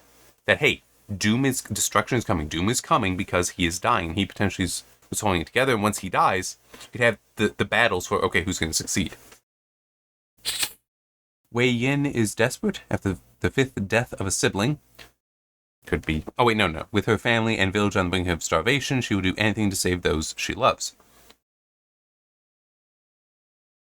Okay. How is she an empress then? Twist of Fate, the palace stands on the knife edge of civil war, and Wei trapped in its center, at the side of a violent prince. How? How do we get her there? She must harden her heart, rely on her wit, and become dangerous herself, even if it means becoming a poet in a world where women are forbidden to read, and compose the most powerful spell of all about death and love. Epic fantasy that explores darker themes, subjects, and scenes that may not be suitable for all readers. No. The blurb is shit. The story might be good. The blurb is shit. Because why do I care about her? So, okay, I get the whole... The empire is in danger of collapsing because the emperor's about to die, and there's going to be a struggle over who's the successor, who's the new emperor. Got it. The fifth death of a sibling. So there's at least 6 kids, right? There might be more here. Family and village on the brink of starvation. She'll do anything to save those she loves. Okay, that's fine. She's one of the people that is suffering currently, and will potentially suffer from a civil war. 2 very different worlds here. Oh, sorry. I skipped over that line there. Even offers herself as concubine to the cruel heir of the beautiful and brutal Zeus. Okay, twist fate. Sorry, I missed that line there. How would she? Did you do that? So I do need to retract the it's shit. The blurb here is shit. It's like, okay, that makes more sense, but it's still a. Is that what you actually did? I mean, I guess you could offer yourself as a concubine. You wouldn't want to. I mean, that very much would be an act of desperation. But it's just... Because you almost envision more so women were picked to be brought to the palace to be judged for being concubine or not. But not that you would just offer it. Anyway. Okay, twist of fate, palace way trapped in center at the side of a violent prince. Okay, so her husband. Yeah, she's concubine, but would be so not really a wife, but it still would be tied just to him.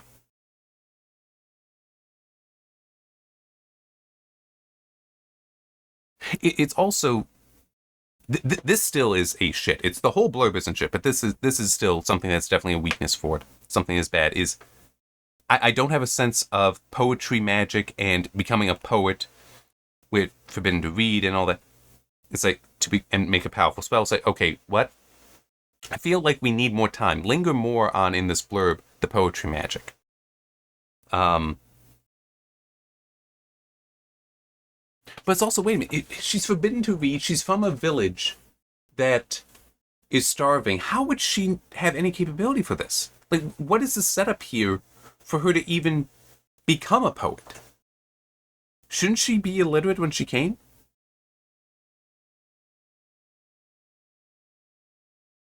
So, okay, when I was first saying shit was because I completely missed this line. I went from here to here. Just, that's on me. So it isn't that. It isn't shit, but it is still I don't get what's going on here. Because it's like, okay, now I said it was shit because I didn't know how she could be there. How did we connect from starving in village to this? That answered. But how does the poetry magic make sense? Where does that connect into anything? It just, because like, oh yeah, there's poetry magic, and then she has become, but it even says that only the has been lost to all except the powerful. And she's just randomly going to achieve it? This doesn't follow. This doesn't make sense. How is she gaining access? She has to learn to read and write. Who is teaching that to her? Is it something like she brought in? She is the prince's concubine. But the emperor, he saw something in her and decided, you know what? I'm going to teach you this. But this is forbidden. It needs to be kept secret. Because it could definitely be him violating the law. Even though it's my law, I can do what I want. It still can be a sign of weakness. Be taken as a sign of weakness that, oh, we shouldn't wait for him to die. He's losing his mind. We need to replace him now. Kind of thing. You can absolutely do that. But it's like, there's so many steps involved here. Or you need to say that, oh, well, she already knew how to read from when she was in the starving village, one of at least 6 kids. Women aren't allowed to read, but this meager girl who's potentially the next to die in her family, she knows. Yeah. No, no. It's a lousy blurb. It's still shit blurb. It's not as much shit as I thought, but it still is shit. Yeah. Because you need to have...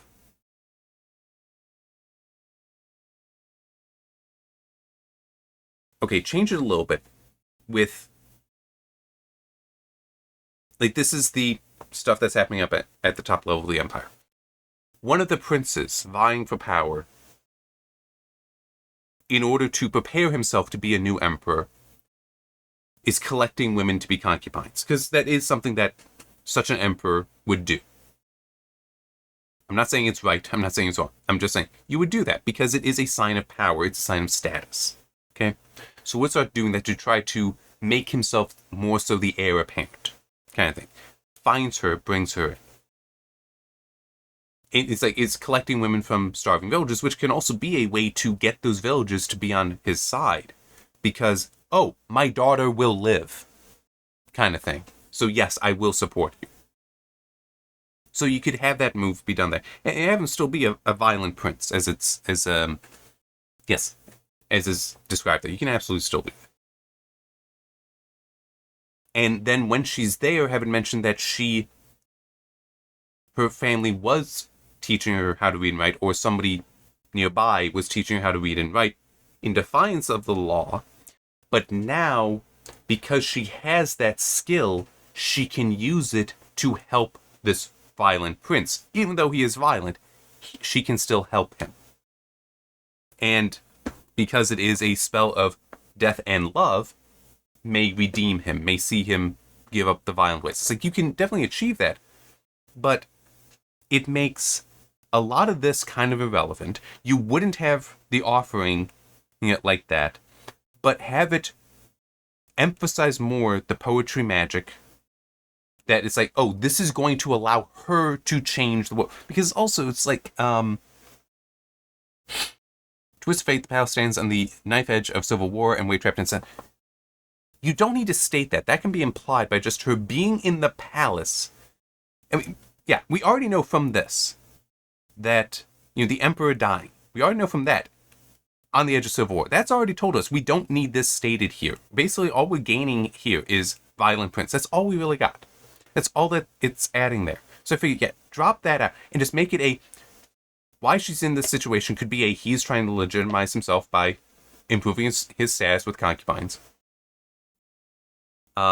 She's there, but then give the explanation that seeing the situation and choosing him over another prince, she is going to use this forbidden skill, her forbidden literacy, to craft a new spell, to craft a poetry spell to secure his strength and to win and to change his heart. Kind of thing. You could do that, and that could be that could still be interesting. That could still be a very good story there, and would be a better blurb. This is a lousy blurb, though. I mean, I'm sorry, it is. It is. Plus, there's also technically the title itself ruins the blurb too, because it's the poet Empress. It's like, oh, so she wins, because she can only be the Empress if she is married to the prince as the formal wife, not as a concubine for one thing. but also if he wins, if he ascends, which means she must, like, a ballad of death and love. It's like, yeah, obviously she's going to compose it. This is victory achieved. The title is she's achieved her victory.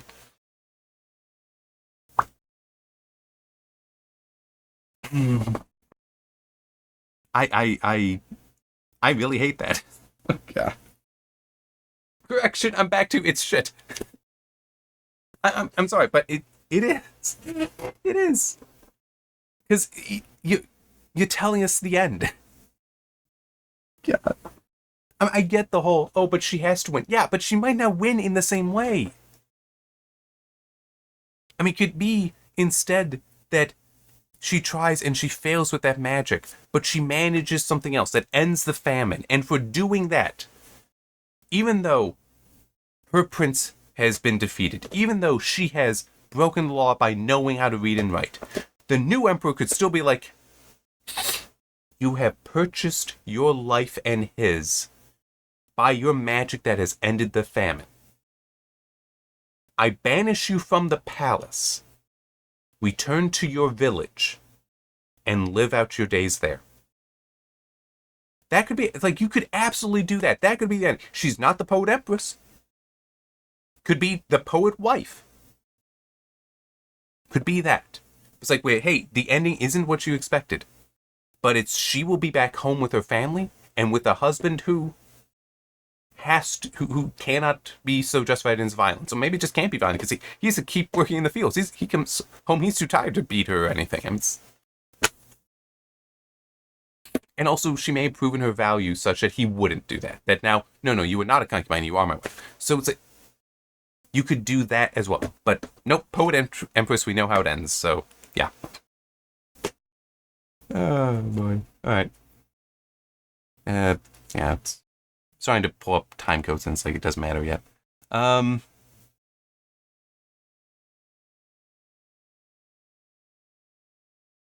Sure. Look at that one. Fine.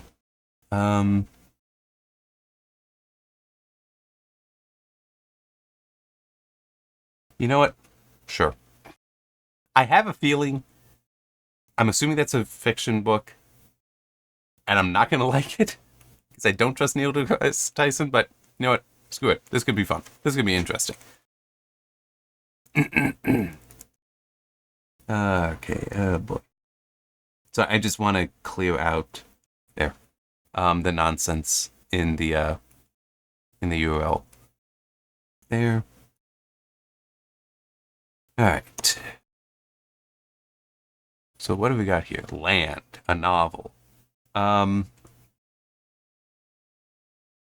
it's kind of a topographic feature here that we're seeing. It kind of looks like it was made probably by cloth, as opposed to like construction paper, but where you just, cutting out things and then stacking them up. So you've got that hole there. But it does kind of look topographic. Again, these are just different elevations. But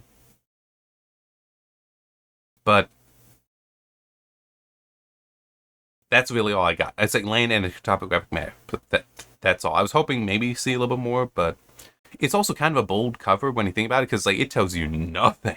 So yeah, let's see what we got here. Hamnet and Marriage Portrait returns with a soaring historical novel set in Ireland in the years before and after the Great Hunger. Breathtaking hymn to the sanctity of natural spaces, operating on timescales both intimate and geological. I finished land moved not only by the vivid lives of its human characters, but the thrumming, gorgeous presence of its mosses, waters, winds, and skies. Okay, I will grant that, because how I'd been complaining about, with the other things where there, with the recommendations where it's like there's nothing there, there's no substance. There is some here. There actually is some substance here. I still don't know who this is, but it's still, there's actually some substance here. Right. Windswept Peninsula stretching out into the Atlantic. Thomas and his reluctant son Liam working for the Great Ordnance Survey project to map the whole of Ireland. It's 1865 and in a country not long since ravaged and emptied by the Great Hunger. Task is not an easy one. Thomas, however, is determined that his maps will be a record of the disaster. Time space is both intimate and geological, but it's just there. Okay. George are due to arrive any day, expecting the work to be completed, but Thomas is unexpectedly sent off course by an unsettling encounter in a copse. His life and lives of those of his family will never be the same again. Liam is terrified by a sudden change in his taciturn father. What was it that caused such cracks to open in Thomas? And how is Liam, aged only 10, going to finish the mapping and get them both home? I'm confused now. His life and the lives of those of his family will never be the same again, but they're not home. That's confusing. I mean, is this a he and Liam were out, had this encounter, and it's like, oh no, this is bad. I need to I need to do this on my own because he's not finishing it on the part of Liam. But then it's like his life will never be the same again. So the lives of those of his family will never be the same again. It's like his family hasn't been impacted yet. I mean, in theory, if you want to be like, oh, well, the British soldiers, if he's not complete, are going to come and imprison them. It's like, okay, maybe. But This isn't making sense. No. About separation and renewal, tragedy and recovery, colonization and rebellion. I don't know enough about the history of Ireland, I will grant, but it's like, at this point in time, is it really fair to say colonized? I mean, that would have been quite a bit earlier. I mean, I get, still, there's a lot of argument, a lot of fighting there. I get that. It just seems odd that that's not the right term, I guess is the best way to put it. Empire would or imperial would be more appropriate. Something based there than colonization. Because like that would have happened long prior. It seems more like that people just throwing the term around because it'll trigger certain people. But it's like, it's not the right term. Anyways, story of buried treasure. Okay, so that's what I found. Overlapping lives, ancient woodland, persistent ghosts, particularly loyal dog, and how when it comes to both land and history, nothing ever goes away. Soulbang is varied as its landscape. Its land it is above all a story of survival for our times and for all time. What? I gotta get a drink of water, but what?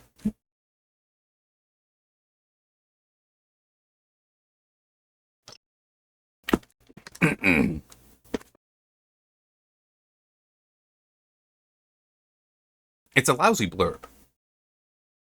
Because I got no clue. I'm confused. Because, like, fine, there's the mystery of what happened to the father, but it's... then this whole final paragraph, that mystery seems completely irrelevant. I was like, is it about the mystery that the father has now seen and Liam has to... Like, it's so impacted the father that Liam has to cover for him? It's like, is that what we're doing here? Is that what the story is? Or is it something else entirely? It seems like it's something else entirely. So I'm... Also, suddenly a particularly loyal dog. It's like, where the hell is this coming from? No, this is a lousy blurb. It's the whole going back to the idea of what image does the cover get place in my mind for what the story is? What is the image that the blurb gives me? Yeah, how do those align, the cover and the image from the cover, the image from the blurb? Do those align or not? There's no image here. It's a muddled mess because like it's just and he's a dog. It's like, how does this come together to form anything in my mind? It doesn't. Is the answer. So yeah, I'm. It might be that this book is too involved, too complex, so that the blurb is trying to take this much and condense it down to this much. It's like, you can still do that, but you need to do it by cutting things out. Like, you cut out the dog. I'm sorry. The dog is just randomly there. I'm going to keep focusing on that one. But it's like, you can't do that, but it feels like instead of, we're cutting things out, it seems more like they're trying to squeeze it all in there. But when you're squeezing that stuff, you're losing. You're losing all that stuff. It would be better if you just actively, nope, cut this out, cut this out, cut this out, cut this out, cut this out. These are the 2 or 3 main things we're going to focus on. That's it. Nothing else will be mentioned because nothing else needs to be mentioned there. They can read the book. They can read the book to find out what those are. So yeah, nope. Nope. I have no image for what the story is. And so it's that image I try that determines if I'm interested in it or not. So there is no image. I cannot be interested. All right. 149.57.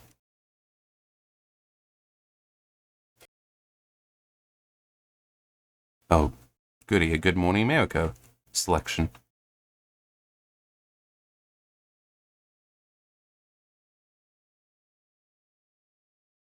Sorry, it's just a Good Morning America selection makes me a little concerned that this might be a checkbox kind of book. It might not be. I'm not. It's just a little concerned there. So anyway, what do we got here? Okay, clearly on a boat, it seems. Potentially on vacation. These two may or may not actually know each other. He is doing something with the rigging.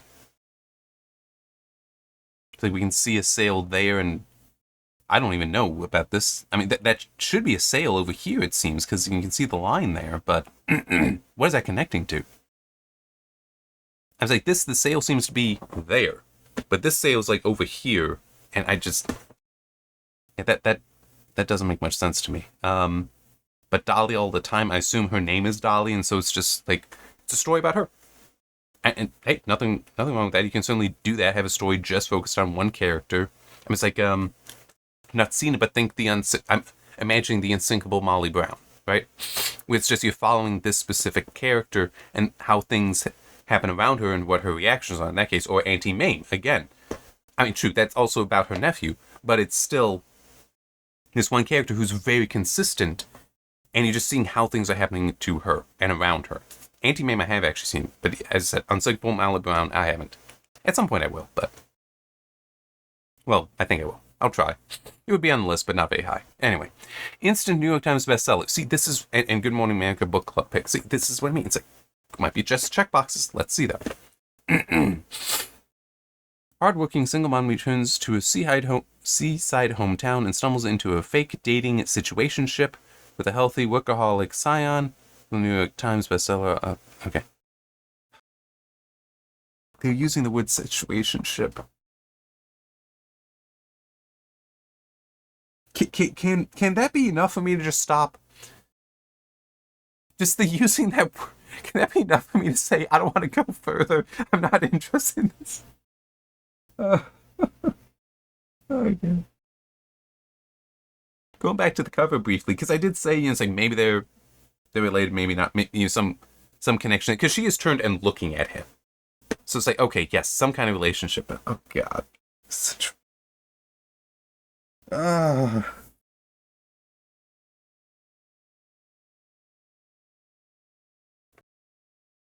Luminous story of love, duty, and the tension between the two. If it's a situationship, how's it love? I thought that those things, that form of relationship, it's not really built on that. I mean, you can ultimately become into that, but I mean, okay, yeah, I mean, it's exactly that. They start by pretending, because, yeah, I don't fully know what a situationship is, what the full definition is, but start by pretending. It's like, hey, it's a convenient situation, we'll just do it. We're pretending this matters. It's like, okay, yeah, that makes sense. And it's something real.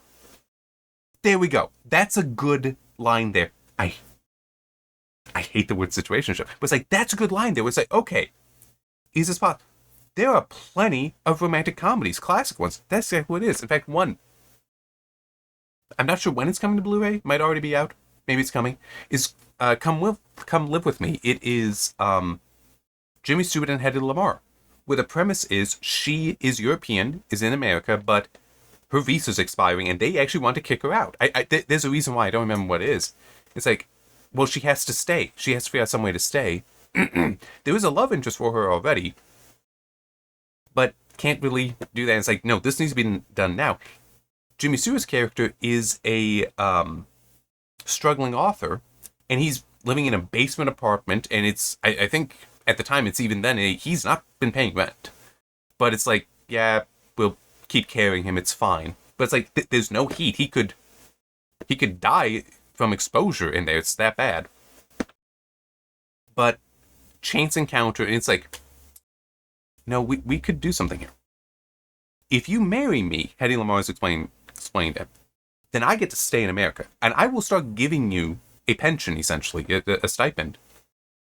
Because it's like she only needs to be married for so long so that she can remain a legal residence, and then it's like get divorced and she can marry the other guy.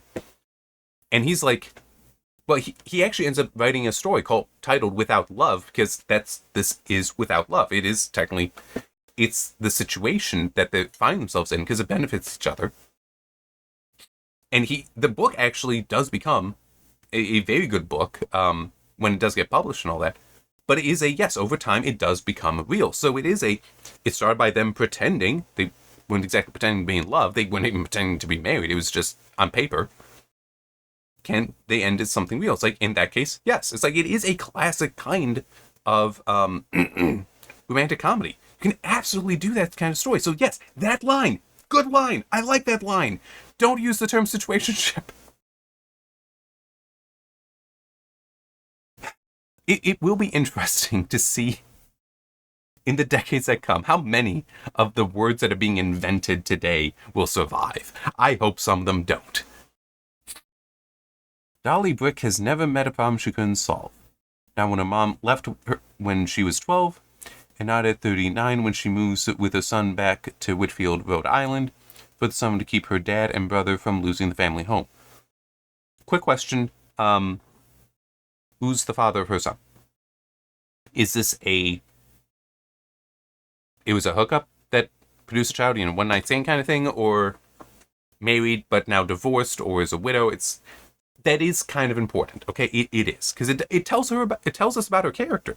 Did she get married, have a child, and then lose, and then and then is a widow? So it's like, okay, that impacts her psyche in one way.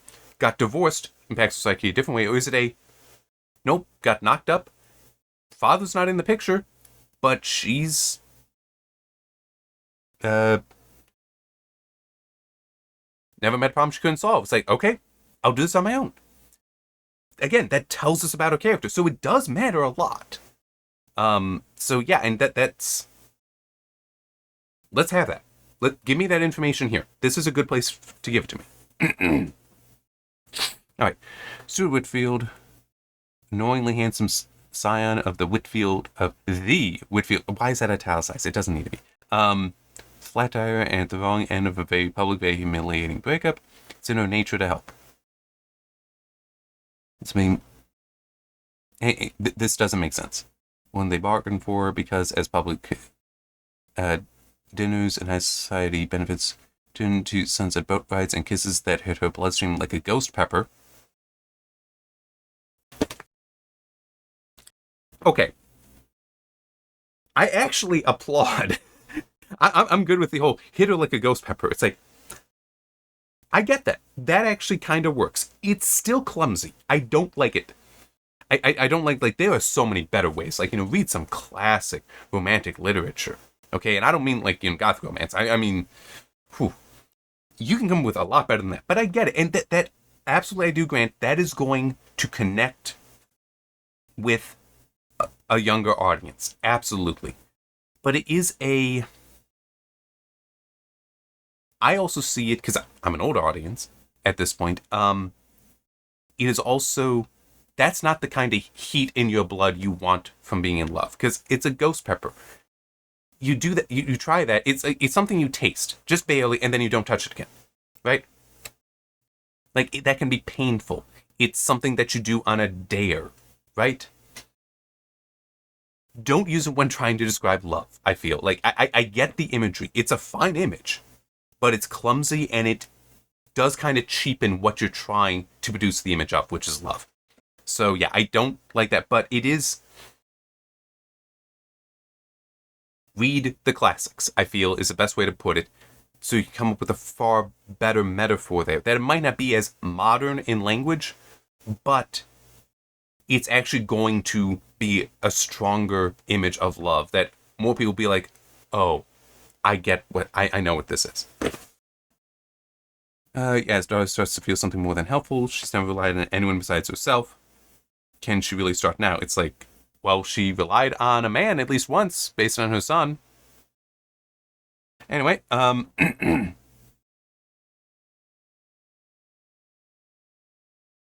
what is this, though? I mean, it's proposed arrangement. What is it? I mean, I get the whole, oh, pose as my girlfriend. It's like, why? Is it because, humiliating breakup, and so it's like, oh, well, I broke up with her because I found something. Is that what you're doing? Because setting up something fake is not going to help that. I mean, it's like how I just described that, come live with me. The arrangement was so she could stay in the country and he wouldn't freeze to death in his basement apartment, okay? And wouldn't starve to death.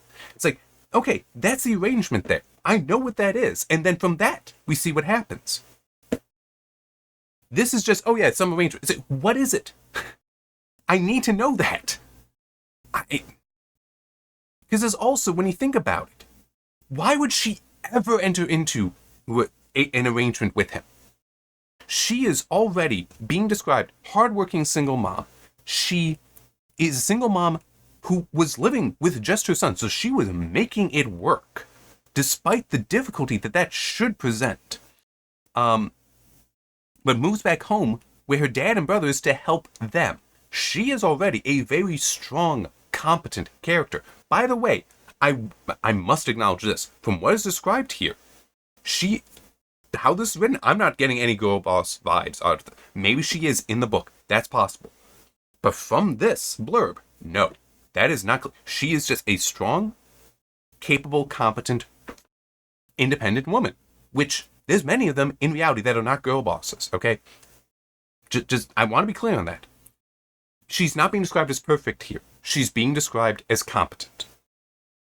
Maybe more than just competent, but it's like, she's not perfect here. That's part of a girl boss. Or I just know it. That's not happening here, okay? No one's being put down by her. She is just very good at what she's doing. And the whole, never met a problem she couldn't solve. There are people that's just how they are. Men and women. So, just want to be clear on that. But it's like, why would she, it's like, he got a flat tire. And he's a wealthy scion. He's a trust fund kid. He doesn't even know he might not even know what the tires are. Okay? I mean, he might, he might not know the difference between a wheel and a tire. Was what I was going for. And she just happened to be there. I've had to change tires plenty of times because it's just me. My son's too young to do that, so yeah, I'll help. What the hell kind of arrangement is he gonna offer her? I mean, it'd be like, maybe, he can be like, well, here, I can pay off the mortgage on your family home if you just pretend to be my girlfriend for a while. It's like, why? I mean, maybe, but that's not clear here. And it's also, if she came back home to save the family home, it's like, okay, she's already really competent. That's already been established. What could he offer? Why isn't she just laughing? It's like, no, that's okay. You're good now. Safe travels. I'm like, and then move on. What can he possibly offer that would actually get her to be like, oh man, I mean, it's a bad idea, but you know what? Nah, I need that. My situation is bad. What you're offering me will improve it. There's nothing here. There's nothing here to suggest that. So that's a major problem to me. It really is. And it is a reason why I'm at least saying I don't like the blurb. It is a bad blurb in that regard because it's too important. Just like, who's the father of her child? Is she a widow, divorced, or was it just she got knocked up? Those are each of those three very different character to her story now. So if she's a widow, then say, hey, maybe she was always really competent, but it's like, finally found that man that she didn't always have to be, lost him, and has to go right back into being that really competent woman. So there's that. There's, if divorce and a sort of a, after Lucille Ball and Desi Arnaz got divorced, she walked into the writer's room and declared, because you understand, Lucille Ball was legitimately a very skilled and very good comedian. She walked in and said, well, this is the day they put the S on my name. As basically a, look, because he was still involved with it, because they were still doing I Love Lucy at the time. But is a, yep, I now have to be in charge here, right? And I'm going to be making decisions here. And she had the experience, she had the skill that, oh yeah, she could do. But it's like, that could be a, hey, got that divorce, S on my name now.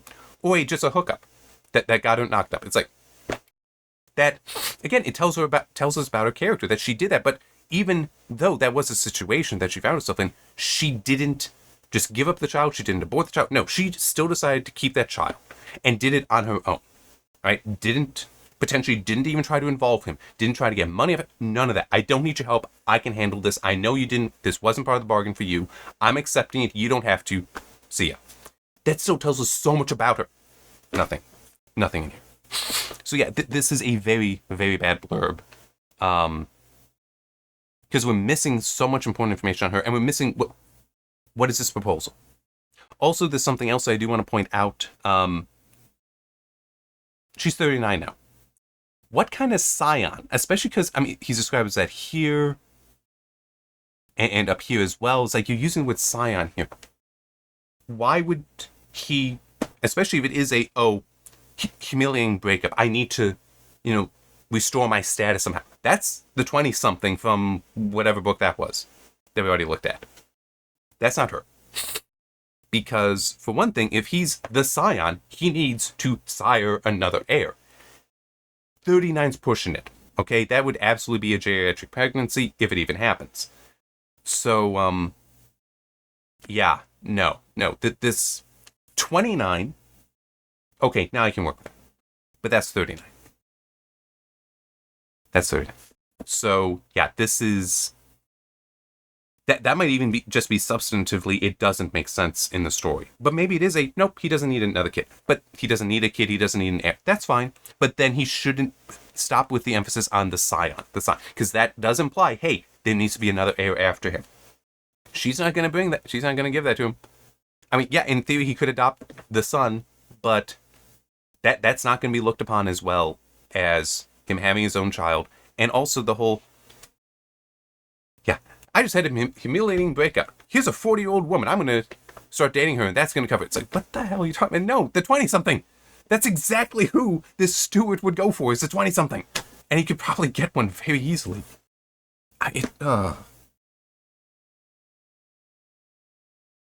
Last one. I did not mean for it to go so long.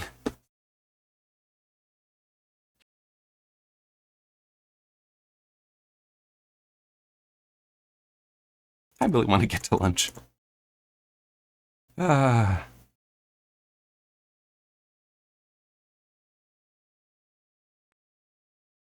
right.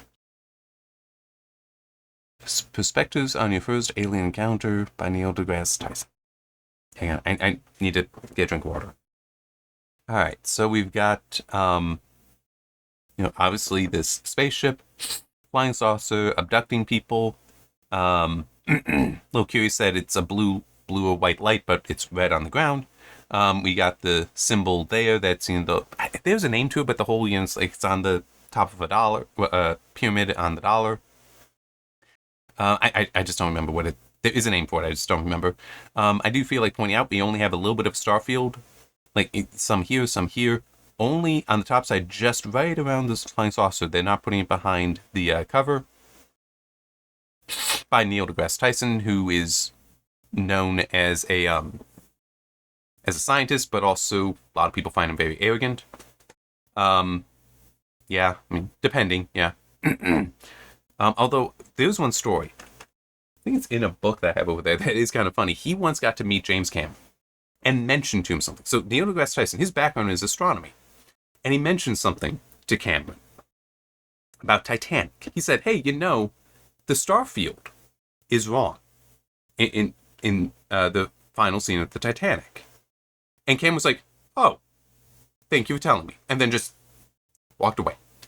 So, yeah, I mean, to be fair, a little bit rude to just say that to him, because this was like shortly after Titanic, so shortly after all the awards and all that. But years later, like when they were working on the DVD or Blu-ray, whatever it was, they actually called him up and was like, "So, we were told that, what the right Starfield would be?" And he was like, "I didn't even realize anyone would remember that. Yes, I can help you with that." And so they actually did correct the Starfield later. But anyway, let's look at this. Think of Take Me to Your Leader as a book of etiquette for close encounters, or perhaps a scientifically infused user's manual with helpful hints from an astrophysicist who wants to meet the aliens as badly as you do. I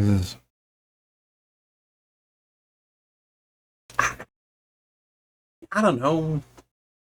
I mean, it's like the Zombie Survival Guide by I can't even remember his first name, but Mel Brooks' son. The reason he wrote that is because as a child he was terrified of zombies, and so he started thinking them through.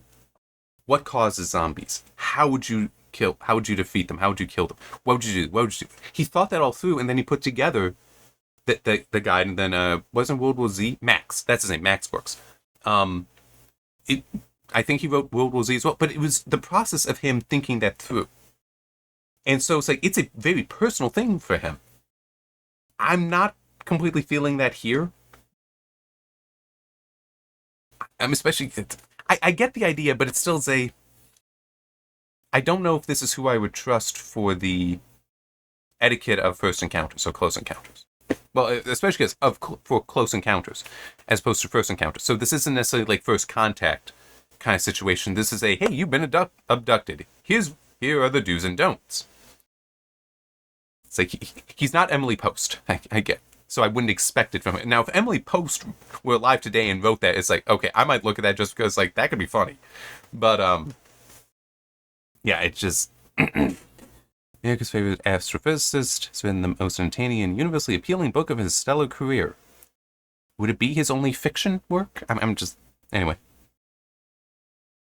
Practical guide for dealing with alien visitors. Why is alien capitalized? Technically, you wouldn't need that. Yeah. An explanation of how it might happen, and a cultural history of a fascination with extraterrestrials. I mean, we're interested in we're a curious species. We're interested in anything that's different, especially if it's something that might be similar to us, at least as far as it being super intelligent, unlike any other life on Earth. So yeah. Ever since childhood, I've wanted to be abducted by aliens. See, that's a better way to start this. Okay. You know, putting that at the start. It's like, okay, see, now I'm getting, that's like the Max Brooks things with the zombie. It's like, okay, that works. Lead with that, though, on this blurb on the back. Lead with that instead of the other stuff. So, yeah, okay. Combination of a lifetime of fascinating speculation and the amassing of scientific data about the possibility of aliens visiting Earth. Again, I don't know why you're capitalizing alien there. I mean, just, it's not a proper noun because there are multiple. There would, in theory, be multiple species, not just one. So it's, yeah. And their name isn't aliens. So, wealth of depictions from history, literature, pop culture, and film. Tyson applies the universal laws of physics to make the case for what aliens might look like, act like, and how they might travel through the universe to reach us, and what they might think of us upon arrival. I would not trust that aspect to it, but I'll get to that in a little bit. So, should such an event occur, Tyson further offers useful etiquette tips for your first close encounter. And what they might think of us upon arrival. The reason why I don't like that is it is so pretentious. And this applies to anyone, by the way. It's just because there are people that would argue that, oh, well, if they would know us, they would hate us. Like, they would come and just wipe us out because we're so horrible as species and all that. And it's like, no, we're really not. I mean, we're probably pretty average. I mean, it's like, yeah, there are horrible things that have happened in human history. Plenty that are still happening. It's what's your point? I mean, I'm sorry, but that is one of those things. It's like, what's your point? That's just how existence is. We strive to be better. We strive for the good. There's plenty of evil in the world still. Why are you acting as though the evil is the aberration? The evil has always been there. All right, and the evil still needs to be conquered, but even you conquered, you defeated for a moment, you haven't destroyed it, it's still going to be there, and it'll just come back later, so that's why you need to be ready against it. So that's why it's what they might think of us upon our arrival. I mean, it would only be do they view us as a life to value such that they don't just eradicate us, or do they feel that they are so superior to us that we can just be eradicated? And that, well, not even that we can be, but that we should be. Because there's also that distinction there as well. Because it's like, yeah, we definitely believe plenty of life on Earth is beneath us. But that doesn't mean we feel it's right to eradicate it. I mean, it's, like dogs. yeah, we absolutely believe that they are beneath us. They are a lesser animal than us, but we still love them and wouldn't go out of our way to slaughter them, typically. Or chickens or cows or whatever. And it's like, there's a use to them, but even for a species that there isn't a use, it still is a, why would we ever harm them? If there's a need to destroy them, fine, but we need that need to exist. We're not just going to do it. So it's like, it's reasonable to expect that aliens would also feel that way, that they wouldn't just wantonly destroy. So then it's like, okay, do they see us as lesser? Do they see us as equal? Do they see us as potential equals, such that they want to interact with us? I mean, it's like, that can be interesting, but just what are they going to think about us upon arrival? It's like, it's going to be pretentious, because you might be like, oh, well, they're going to think we're so horrible because of this thing in our history, or this thing that we're doing now. And they might be like, no, we don't really care about that. We don't even know why you care about that, honestly. It's like, what huh? I wonder why there's so many UFO sightings, or whether aliens might already be among us. Tyson offers an informed perspective that's both factual and fun. It's like, by definition, it cannot be informed because we don't know. I mean, just unless it's a, hey, I actually do know that they are among us. That would be informed. Or a, hey, I happen to know they're not among us because I DNA tested the entire world and everybody has DNA from Earth. It's like, okay, that's an informed perspective. If it's just a, I thought about it and this is my conclusion, it's like, okay, that's not informed. That's a considered perspective, but not informed. Tantalizing exploration of what would be the most mind-blowing experience of your life. A book for everyone who's ever wondered, are we alone? It's like, but it's also, are you talking about first contact, or are you talking about an abduction? Because those are very different things. And by the way, I have also thought about this. I do have one story idea that would explore part of it. And I do think that, for one thing, you wouldn't have Take Me to Your Leader.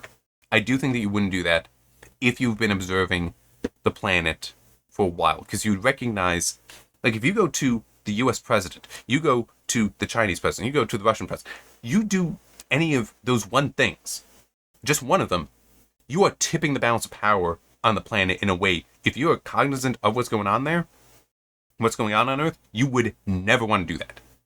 It is far too dangerous. Because by showing favor to one and not another, it produces conflict. You would want to somehow either visit them all at the same time, or you go to something else. And I actually have an idea for what that would be, but don't want to get into that. So it's like, it's...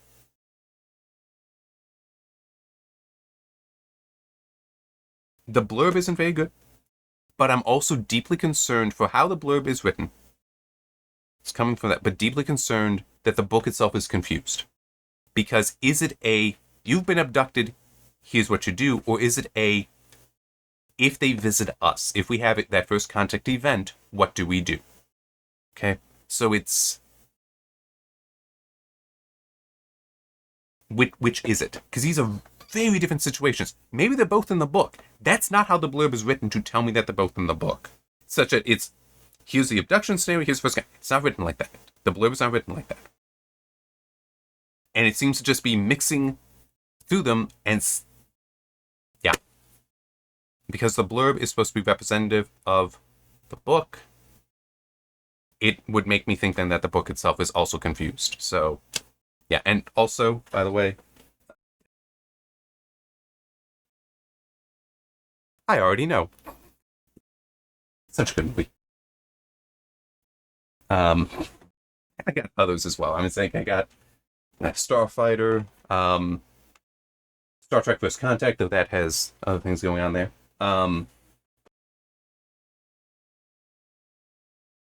To a lesser degree, Forbidden Planet, that should be over here. Nope, it's the natural. Nope, Galaxy Quest technically also. So just grab that. Where is it? I thought it was over here. I guess it's lower down. Okay. But it's like, I mean, there's plenty of stories about that first encounter with an alien species. Different ways of experiencing that, like Forbidden Planet is quite different from, say, Last Starfighter. But yeah, it's... Yeah. I also got E.T. That's actually resting over there, but it's...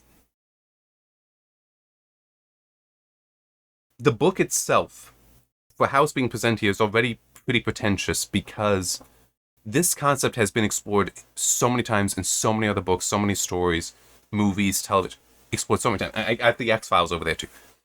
That, nah, you're not really doing anything that novel here. Focus this down as well to be, is it first contact? Is it abduction? Or at least make sure the blurb is written well for that. So it's, no. It wouldn't interest me. And to be fair, that's also part of the reason why I clicked on this, was to figure it's like, this is probably going to be somewhat pretentious. But it's like, it's still possible it could be interesting. Not based on the blurb. I wouldn't bother with this. Maybe it is if I saw it in real life, I might pick it up and like at least look at the table of contents to see, does it have the division? Abduction versus first contact. Does it have that? If yes, then okay, maybe I would start paying a little bit of attention to it, but if I don't see a division like that there, based on this blurb, I wouldn't touch it then.